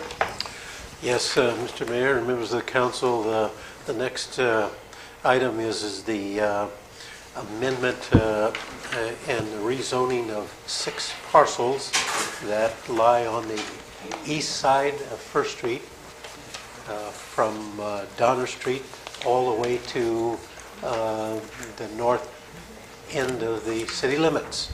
I'm sorry, Roger, Yeah, are you that's- doing the initial study negative tax? Yeah. Oh, yes. Just the On E? development agreement. The I was on the next, yeah, right, yeah. See, it wasn't just me, Roger. Yeah, there's always a cross between, the planning commission is the planning arm of the city council, And the Planning Commission has gone through the negative declaration and all the environmental stuff, and they've approved this. However, when you come in to rezone it, we like to be extra safe, and so we want the council to adopt the same environmental document that the Planning Commission. And so the resolution that we have in here is very similar to what the Planning Commission approved, and it is the amendment of the initial study and negative declaration for the amendment of the 1998 general plan of the urban growth boundaries and the land use designation of 11.7 acres. Now that takes into consideration all 6 lots from Al Robero's to Dave Maderis's, all the way down to the Caminolas, Zuniga, and the Lower Casas. And they're already receiving yes, right. And services so from us. the Planning Commission has recommended to you that, in the whereases, you conduct a public hearing tonight, you've received input, anybody from there, and then you develop findings. And the findings that we've had is, and I'll read them, the amendment of the urban growth boundaries will allow existing properties to be included within the urban growth boundaries to which they were currently being provided by public service. The amendment of the urban growth boundaries will not adversely affect the overall character of the city by allowing these properties to be included within the urban growth boundaries for municipal services and city utilities. The amendment of the 1998 general plan will allow these properties to plan for future urban growth development that is consistent and compatible with the surrounding area and be consistent with the city's rules, regulations, and development standards. The amendment of the 1998 general plan to extend the urban growth boundaries encompasses an area that is predominantly developed as urban residential lands. And the amendment of the 1988 general plan for the expansion of the urban growth boundaries will allow the uses that will properly relate to other uses, transportation facilities, and public facilities in the area, and will not cause undue environmental impact related to noise, odor, and pollution. That the amendment of the 1988 general plan will be changed for changing the land use designation from agriculture to low density will have a less than significant effect on the surrounding area with proper mitigation measures that can be implemented for any future development upon review by the city. The amendment of the 1998 general plan is part of a planning process to amend the general plan for consistencies with land use and zoning districts. And the amendment of the 1998 general plan will not significantly have an adverse effect on the overall agricultural productivity of the city's sphere of influence or increase the potential of vandalism, trespassing, or other creations of public or private nuisance to agricultural lands. And the amendment of the 1998 general plan for the expansion of the urban growth boundaries and the land use changes from agriculture to low density will be consistent with the goals and objectives and policies. And finally, the amendment of the 1988 general plan encompasses an area that is currently within the city limits and is currently being served by City of San Juan Bautista. All right. We'll open this up for public comment. I have no speaker card. No speaker cards. Bring it back to council. Any questions? You needed a motion? But yeah, I'll take a motion, or just if anybody wanted to speak first. Okay. Rick? I have no comment. I mean, this is just like a housekeeping kind of thing. Yeah. Now therefore be it resolved that the City Council of the City of San Juan Bautista does hereby approve the initial study and negative declaration to amend the 1998 general plan for the urban growth boundary and land use designation of the 11.7 acres of land consisting of 6 parcels adjacent to and on the east side of First Street. All right. Do I have a second? I'll second it. Roll call vote. Councilmember West? Yes. Councilmember Bach? Yes. Councilmember Martirana? Aye. Vice Mayor Edge? Aye. Mayor Lund? Aye. All members of the council being present, the motion as stated by the maker passes unanimously. And resolution number? 09. And that was Motion was made by Councilmember West, passed for Tony second. Thank you. Okay, moving along to F. Roger?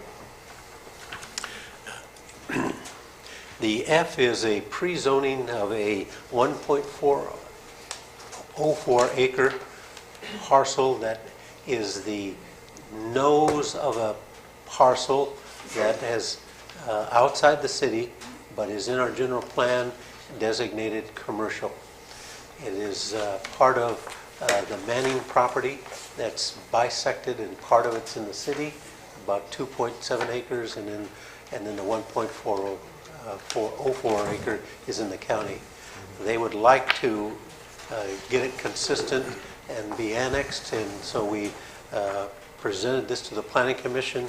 We felt that it's within our general plan, it's within our sphere of influence, and that the Planning Commission reviewed this. They held the necessary public hearings, and they determined that it was in the condition to approve it and be consistent with our general plan, and they're recommending that this be pre-zoned and initiated for annexation into the city limits. Okay.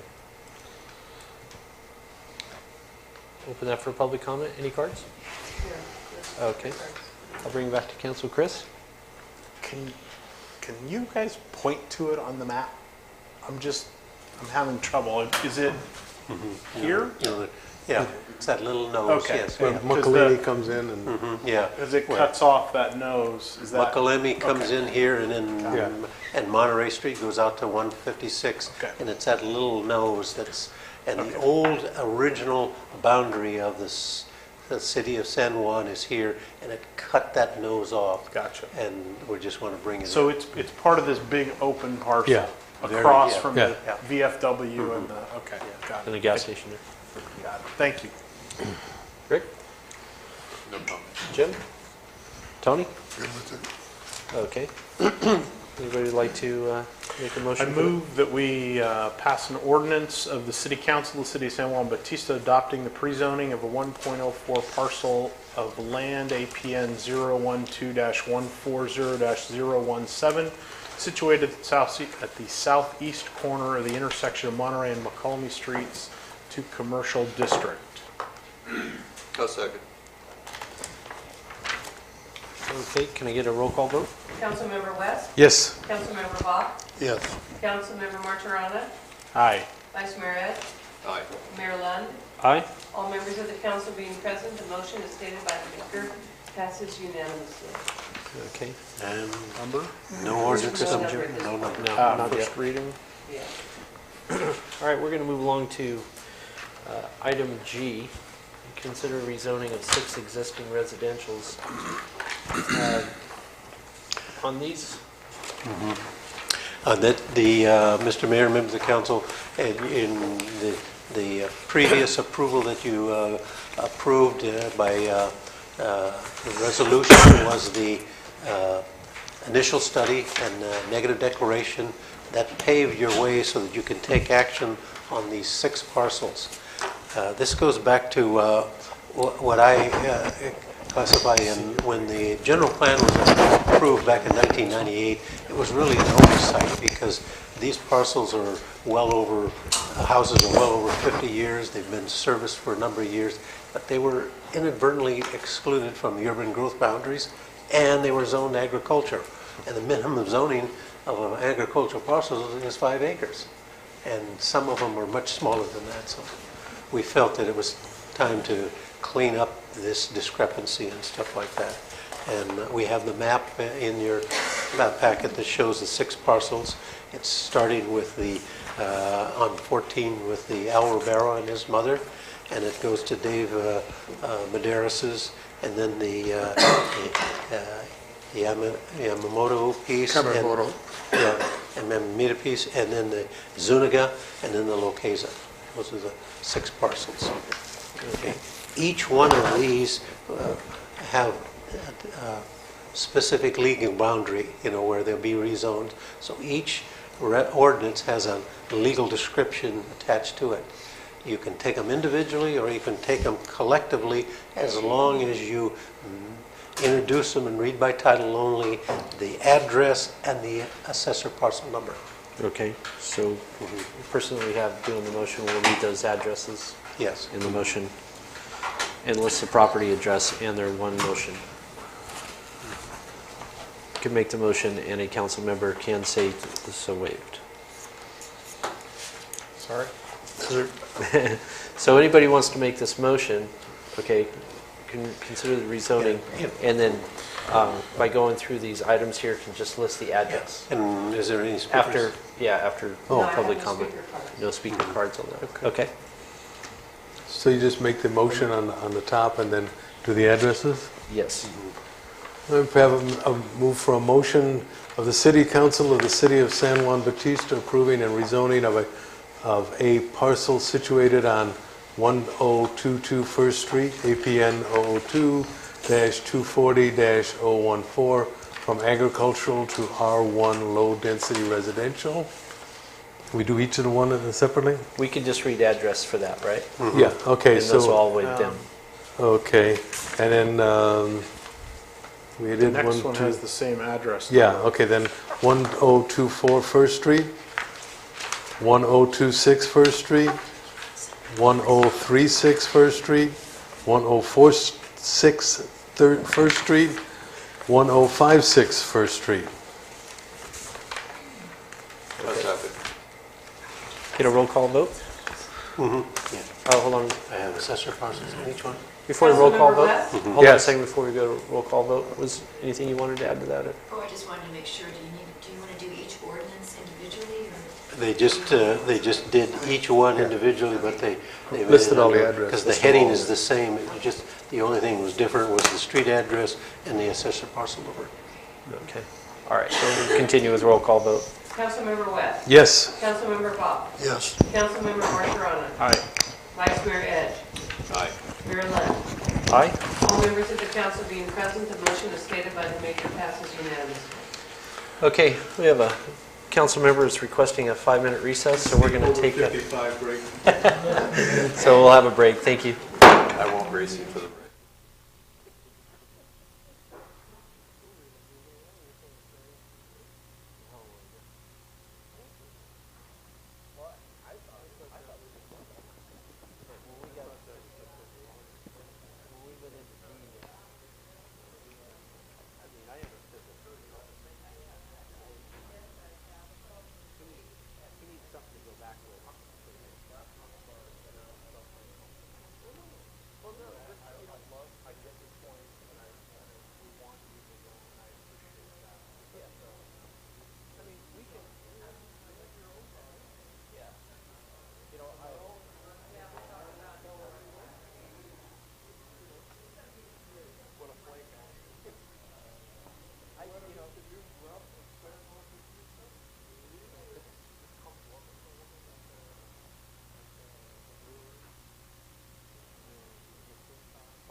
Back.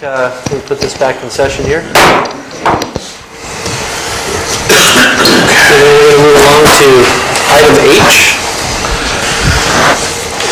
Okay, Roger? Yes, Mayor and members of the council, upon reviewing the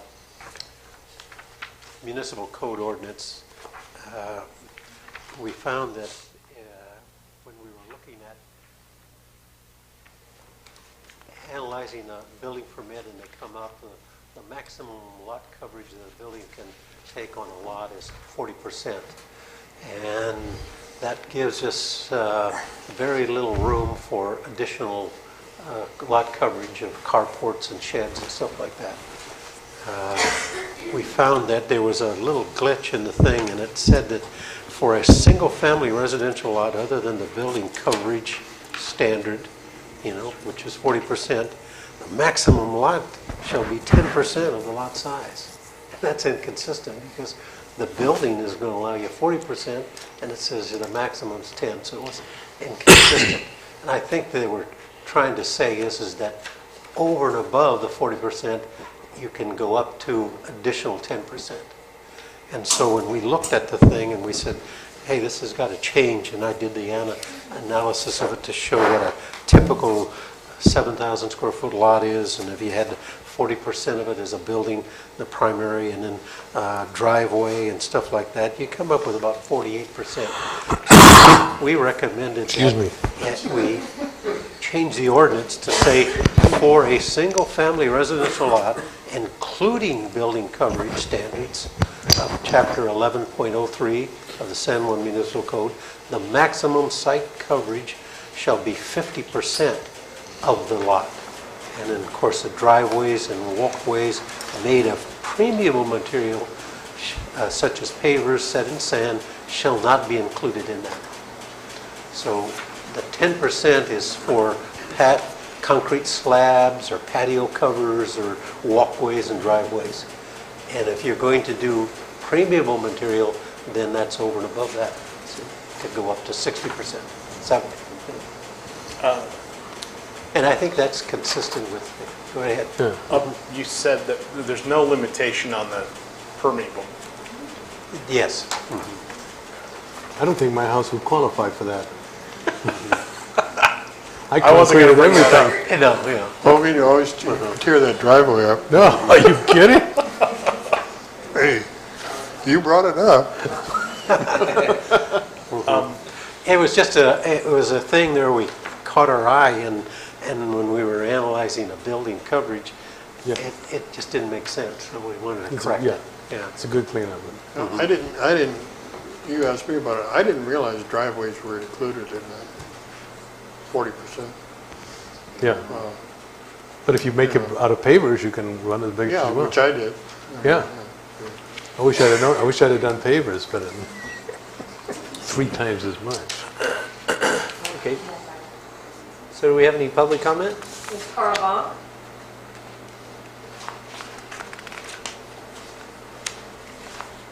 Thank you, members of the council. I hope you got my written comments.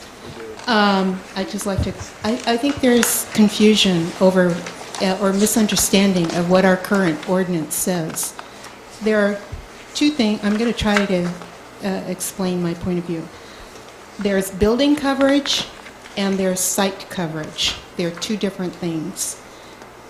The current ordinance says that the maximum site coverage shall be 10% of lot size. R1 lot, minimum square footage is supposed to be 7,000 square feet. 10% of that is 700 square feet. That's plenty for a driveway, patio, asphalt, concrete, something that's not permeable. And then it says maximum site coverage shall be 10% of lot size other than building coverage. Building coverage up to 40%. So let's say you've got a 1,000 square foot house. A lot of the houses in San Juan Bautista are small. They're not 40% of the lot size. So under the proposal, 50% of 7,000 is 3,500 square feet. Subtract 1,000 building coverage, that leaves you 2,500 square feet that you can concrete over your lot. I know Mr. West loves concrete. Yes, I do. Looking at his house. He mows it every Saturday. Yes. But that's not environmentally appropriate, and it's not what we're supposed to be doing, because the ordinance also exempts permeable. So if you've got pavers set in sand, that's what we're going for. Runoff is supposed to stay on your lot. It's not supposed to run off down concrete or asphalt down into the street. So the current ordinance is there's nothing wrong with it. And the way it's being proposed now, if you've got a tiny little house, you can pave over 50% of your lot. That's not what we're supposed to be doing. The 40% is still existing in the code. Yes, it says. So building coverage is still limited to 40%. That's correct. So you can build I don't know what 40% is. How much is that? 2,400 square feet or something like that. Mm-hmm. You can still build a big house on your lot. Kara, I think you're missing the point. If you read 1103, not 1104, it says that 1103 for an R1 lot, the building coverage shall be 40% of the lot size. Right, building coverage, building coverage. Now that's the We're not coverage talking of the about- lot size. Right, You so know? you can build a 2,400 square foot house. Mhm. And then in addition to that, you can pave it over another 10%, another 700 square feet for your driveway and your patios, in addition to the 40%. But the way it's written now, you know, somebody's got a small house, you're allowing them to pave over 50% of their lot. That's not right. So I don't think there's anything wrong with the current ordinance. It's just not, I think there's a misunderstanding on how to apply it. So those are my comments. Thank you very much. I think there's a terminology of site coverage and lot coverage, and they are synonymous, because the site is the lot. It says other than building coverage. Building yeah. coverage can be up to 40%. 40%. And then in addition to that, you get 10%.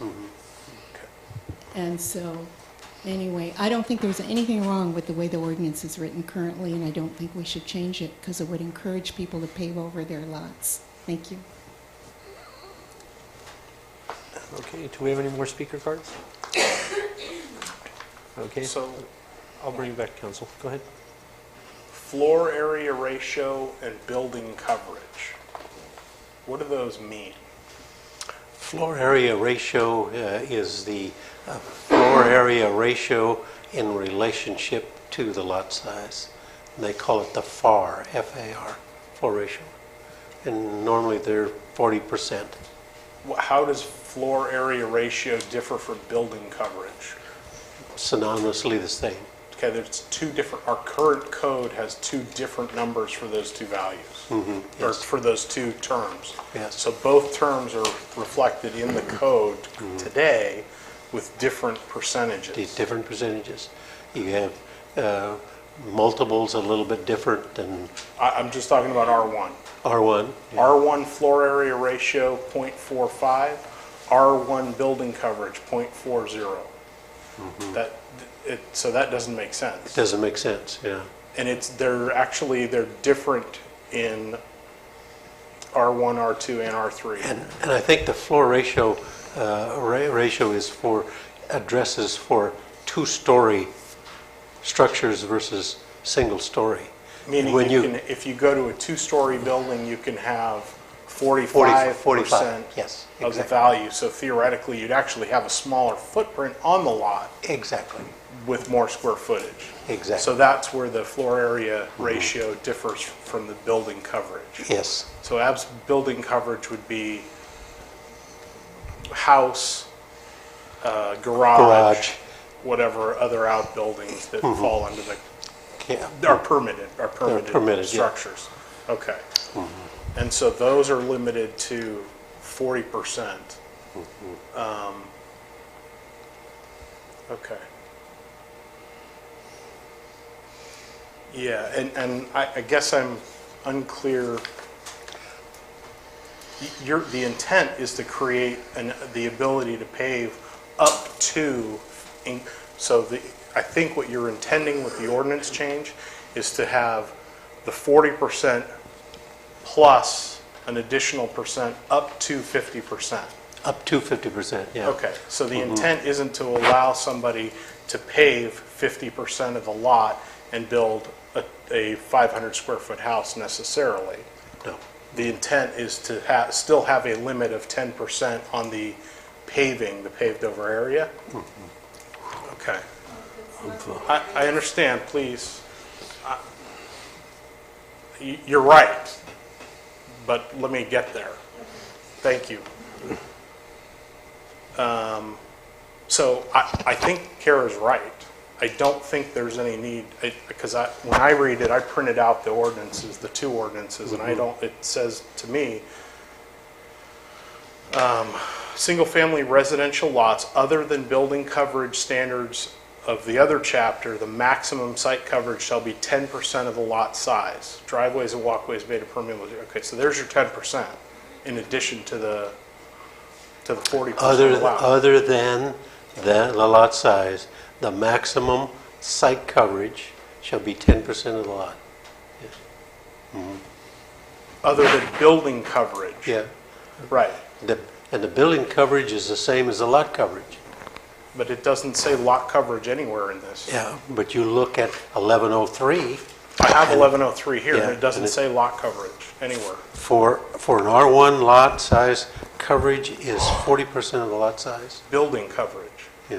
But we said the building coverage is... 40%, building coverage is 40% of the lot size. Right, but I thought we said that pavement is not covered, is not considered building coverage. Is it considered building coverage? Pavement is. Oh, okay, so that, I think there's the disconnect. Yes. The terms aren't defined as part of the Yeah. challenge. I would interpret it the way Kara interpreted it. there. Pavement is included in building coverage. Yeah. Okay. Yeah. Okay. So are those terms defined somewhere, or is that?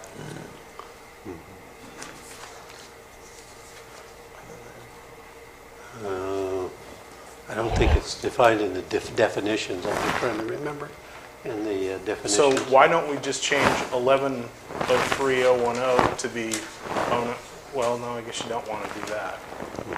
Well, I've got something kind of... I don't think this works. Okay, so the house is in Creek Bridge. Okay, so you have the garage. Where is the property line? To the gutter? I thought it was here. Okay, where does the lot end? Does it end at the gutter? No, at the back of sidewalk. Yeah, on the house side of the sidewalk. Okay, so the cement area that goes from the sidewalk all the way to the street is not part of the lot. That's correct. And then the parcel out in front where the trees and grass and that stuff is not part of the property. That's not part of the lot, no. That's cities. Yeah. So the driveway to the garage to the sidewalk will... That's impervious material, just like roof material. Okay. Because that's a huge majority of the concrete right there. And if you want a 20 by 20 patio, you've pretty much eaten up all that space. So it doesn't really, if it may not be enough. I mean, what about around pools? A 3-foot walkway around a pool. Exactly, and that's where the problem arises. A person that puts a swimming pool in and a little patio cover in the back, they've exceeded that, and they're going to need a a cement block for their pump and heater station, which is going to probably take a good 20 to 25 square feet easily. Yeah. Robert, your point's well taken, but the way it's written doesn't address that. It says that so if they got a 2,400 square foot house on the lot, they still only get another 10%, which doesn't give them enough to do what you're talking about. Right. So is this something we need really what we're talking about is a 10% or some other number in addition to the building coverage. And I think I think Kara's point's well taken, that we've essentially, writing it the way it's written, allows somebody like me with an 887 square foot house to pave from here to Monday, and I don't know, I'm not sure what the implications are. Certainly wouldn't be my preference to look at that. I think that's why we have the permeable material exemption, right? I mean, that's the intent, is to get, because then we don't have the runoff issues and we get more water absorptions, and it's good for the environment and so forth. But so it seems to me it should be rewritten to be 10% in addition to, or something like that. The other thing I'd point out is in the staff report, the wording is not the same as what's in the actual ordinance that's here. In the staff report, it says including building coverage standards, and in the ordinance, it says other than building coverage standards. So that was a little confusing. A little confusing. Yeah, just a typo. I mean, I think because it probably got lifted out of what was there, and then. Well, do you want to bring it back? should we bring this back, maybe look into it a little bit? And then Yeah, that's we'll fine, just- yeah. We'll just bring it back to the agenda next time. Yeah. Because there seems to be a lot of questions and a lot of stuff, and so Yeah, we'll move I'd along. like to not have it be acres of pavement necessarily. We'll try to refine it. Sorry, and, sorry. and get it more. Sorry, Jim. There's Shouldn't nothing, you recuse yourself? I mean, you sell concrete. Maybe you should recuse yourself. there's nothing so beautiful as concrete. Okay, so, my recommendation is that we'll bring it back. It's good with me. Okay? Yeah, fine. What's our procedure on just bringing it back? Should we just move it to, Direct as an staff. agendized item for next time? Direct Okay. staff to. We'll direct staff for reevaluation, and then we'll bring it back next time. All right, moving along. Let's go to action items. We'll go with A, Roger. Okay, the action item on 6A is an ordinance that is the second reading and adoption to rezone, or to pre-zone a 12.5 acre parcel of land situated on the southwest corner of San Juan Hollister Road and Mission Vineyard Road, and pre-zone that to industrial. Okay. All righty, any public comment? Do we have any cards? No, I have no speaker cards on this item. Okay, I'd like to bring it back to council. Rick? Or Chris? That's right. No, I'm good. Tony? No, I'm Jim. I'm good with Jim? Nice to meet you. I'm moving, pass an ordinance for the council of the city of San Juan Bautista, rezoning 12.5 acre parcel of land situated at the southwest corner of San Juan Hollister and Mission Valley Road, Mission Vineyard Road, APN 012-190-039. Second. Second reading and adoption. All right. Okay. Okay, we have a second, and we'll go to a roll call vote. Councilmember West? Yes. Councilmember Bach? Yes. Councilmember Martirana? Aye. Vice Mayor Edge? Aye. Mayor Lund? Aye. All members of the council being present, the motion is stated by the maker passes unanimously. That's ordinance 201506. And that motion was by Councilmember West and seconded by Chris. Councilmember Martirana. Thank you. Okay, moving along to B, consider selection of CMAP representative. Did we had a couple of applicants, or who did we have? I posted it, and I received no applications, but Councilmember Martirana received an application. And I encourage Bob Reed to attend, let him know that this was being covered again. I believe we have the director of CMAP here present, so if you have questions Would you like to come about up? the makeup of the board, term, and representatives of each county and area and city. Okay. Yes. Hi, Mayor, council members. I'm Becca King-Reed. I'm the Executive Director for CMAP. As you know, we are serving you now.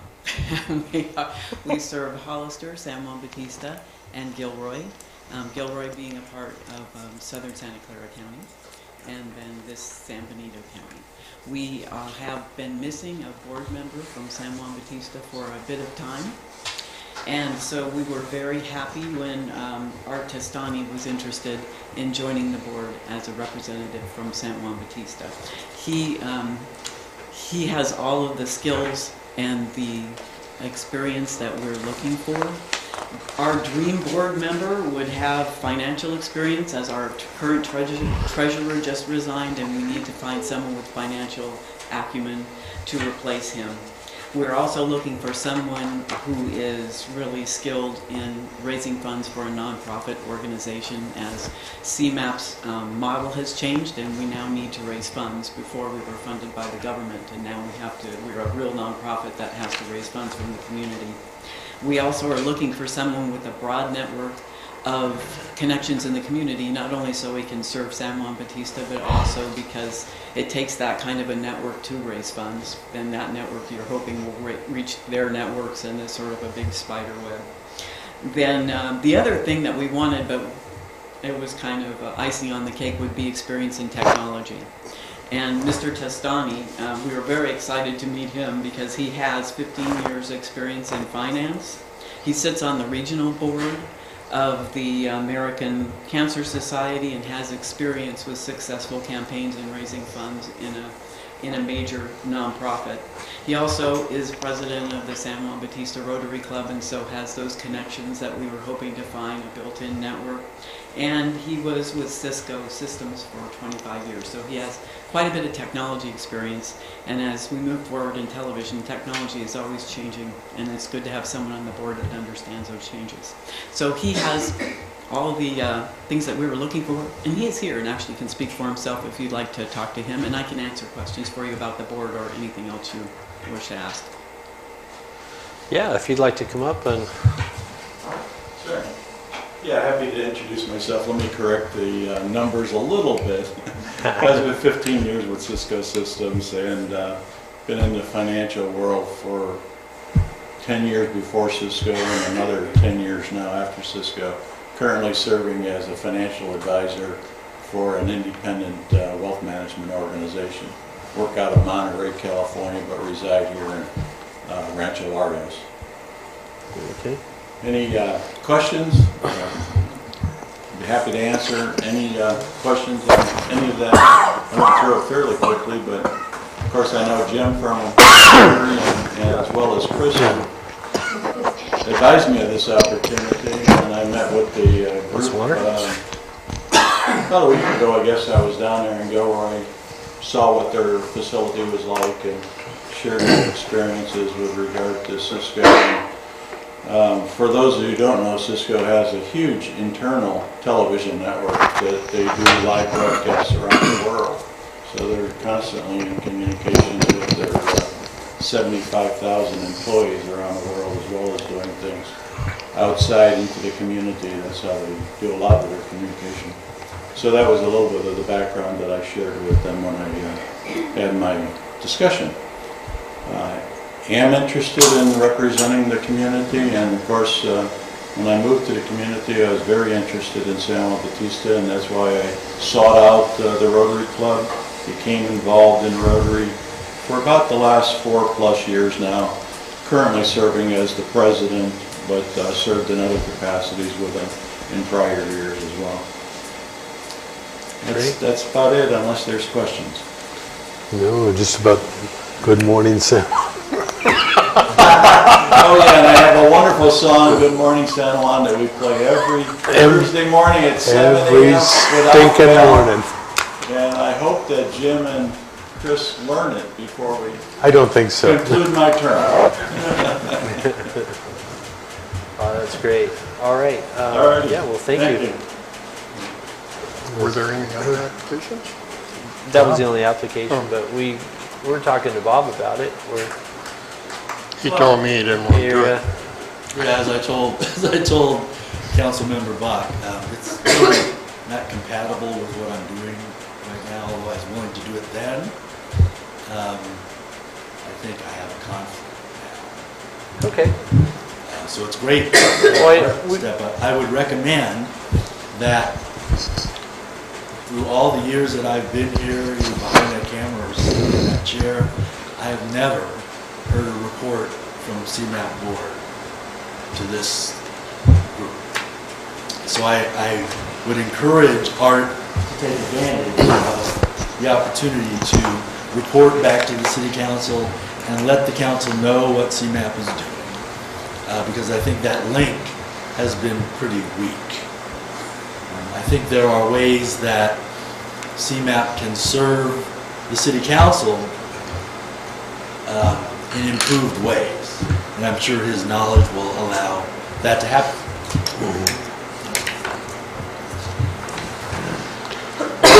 Thank you, Bob. Can I make a motion No. that we appoint Arthur Castani to be our, basically, be our representative from, and you two have to recuse yourself from the vote. Because we don't like the song?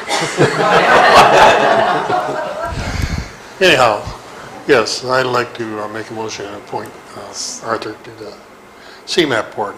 I'll second. All in favor? Aye. Aye. Roll call. Do we need a roll call on that, or? No. All right. There's no resolution. Could we possibly get a quarterly report? Is the song recorded? Yes, Okay, we appreciate He's got that. it on CD. Thank you. Thank you for volunteering, that's Yes. what San Juan needs, is more volunteers. Plus, maybe you can get them to show it on DirecTV. But I'll bring you, I will give you my I copy. have it, I'm not sure. 'Cause I've got a CD by then. So, Tim and, can you kind of hang through us just a little bit more? There's a couple things that were, some of the people in the city brought up that in my comments I'd like to ask, for the Rotary Club, and it'd be perfect for that. Okay. Alrighty. Now this next one is kind of painful for me. I really hate to see this happen. To accept the resignation of Georgina Gillette from the Planning Commission, if she'd like to come up here and Explain, where is it? we're on C. It's not in here. It's not in here. It is. What's that? It's on the agenda, action item Got 6, C. I thought you were talking about the Ford. Yeah, I thought it was, yeah, The Ford Ranger. It's like, yeah. He's very close to it. And why would he care about that? Okay, we got two things leaving tonight. Do I have to? Oh, But, yeah. Oh, C. Item C. I don't have a C. I don't, there's no staff report. there's no staff report for that. Well, we can't accept the resignation. Yeah. That makes it easy on Yeah. Yeah, she's here. She did a wonderful job. I really appreciate. I was kind of lucky to have her. For me being able to appoint her, and it was nice to read in the paper of her 50 years of service, and that picture. And it's San Juan Bautista Historical Society and Georgina Gillette celebrate 50 years of service. That's quite an honor for around here. Yeah. I really got to commend her on it, and I hope she can attend our next city council meeting, because I will have something for her.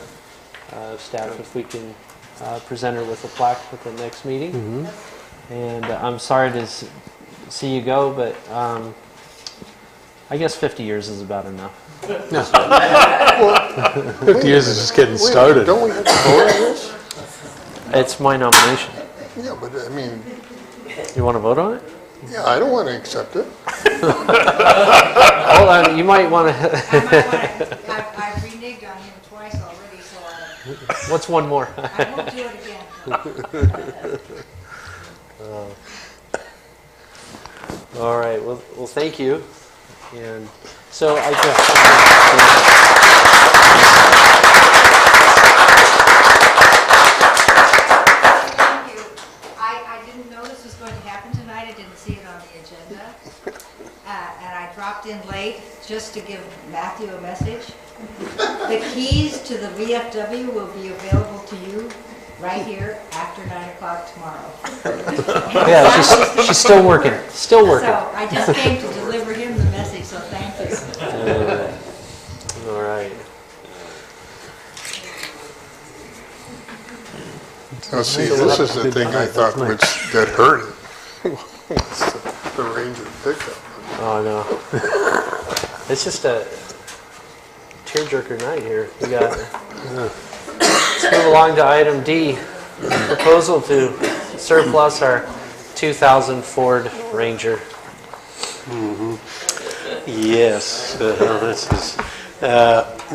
this 2004 Ranger, you know, got into an accident about, what, a year and a half ago, was it? It was Almost 2012. 12, yeah, right. And we used it for a little while, but it kind of ran out of steam and everything, and so we turned it into the insurance company, and we got it replaced with the Ford pickup that we operate now. Yeah. And it's been sitting in the yard. The battery is dead. I think Dave has been interested in it.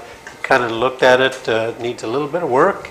And we discovered with that rear end bang that the transmission doesn't quite shift properly into the reverse gear. Dave's in the audience, Dave Nichols, and he is. He would like the city to surplus it, and then he would submit us a bid for it. I'll let him know on the way home. I talked to Roger a little bit about it. If there was something maybe we can incorporate it into, maybe just an in-city tanker or something. But when he told me about the transmission and the hits and what it would cost to get it operational, just didn't seem feasible. What do we need to do to surplus it?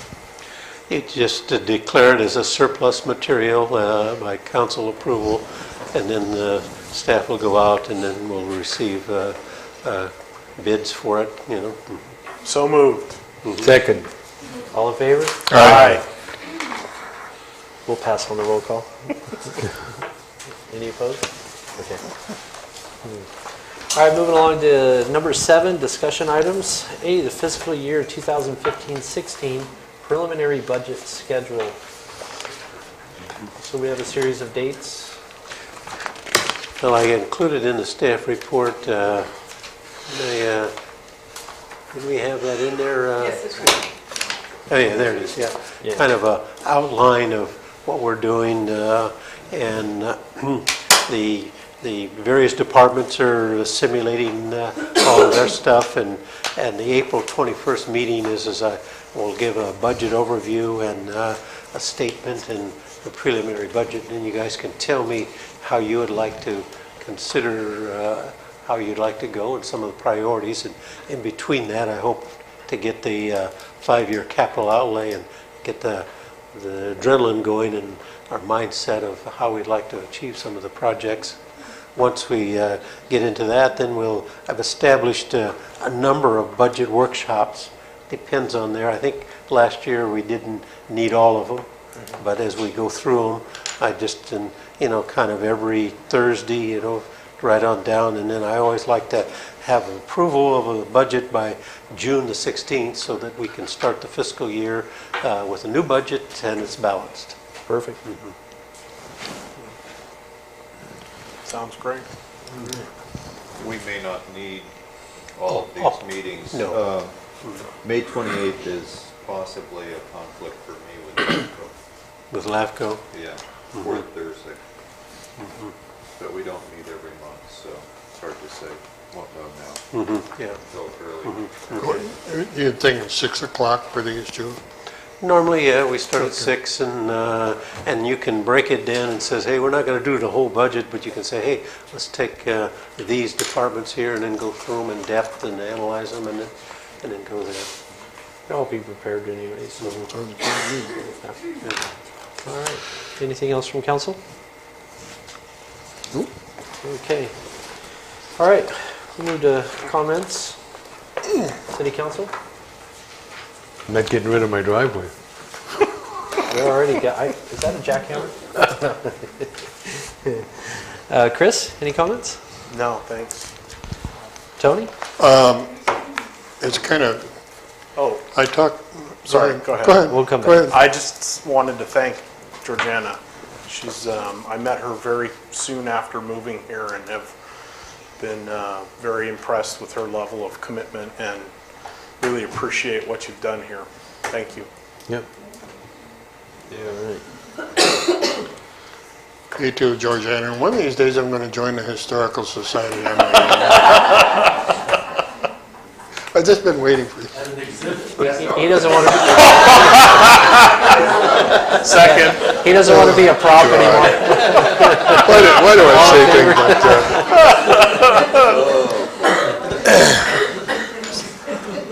It's like my son said to me one time, they had history when you went to school? But it wasn't that much of it, you know.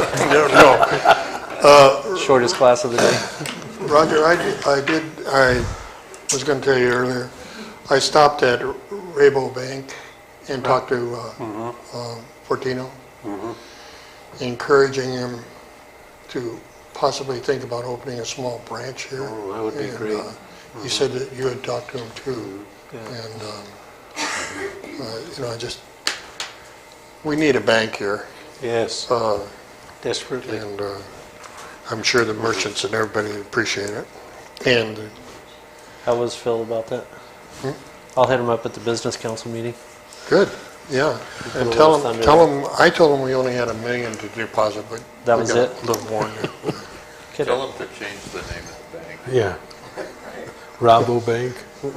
Yeah, we've already been robbed. Rick? Nothing?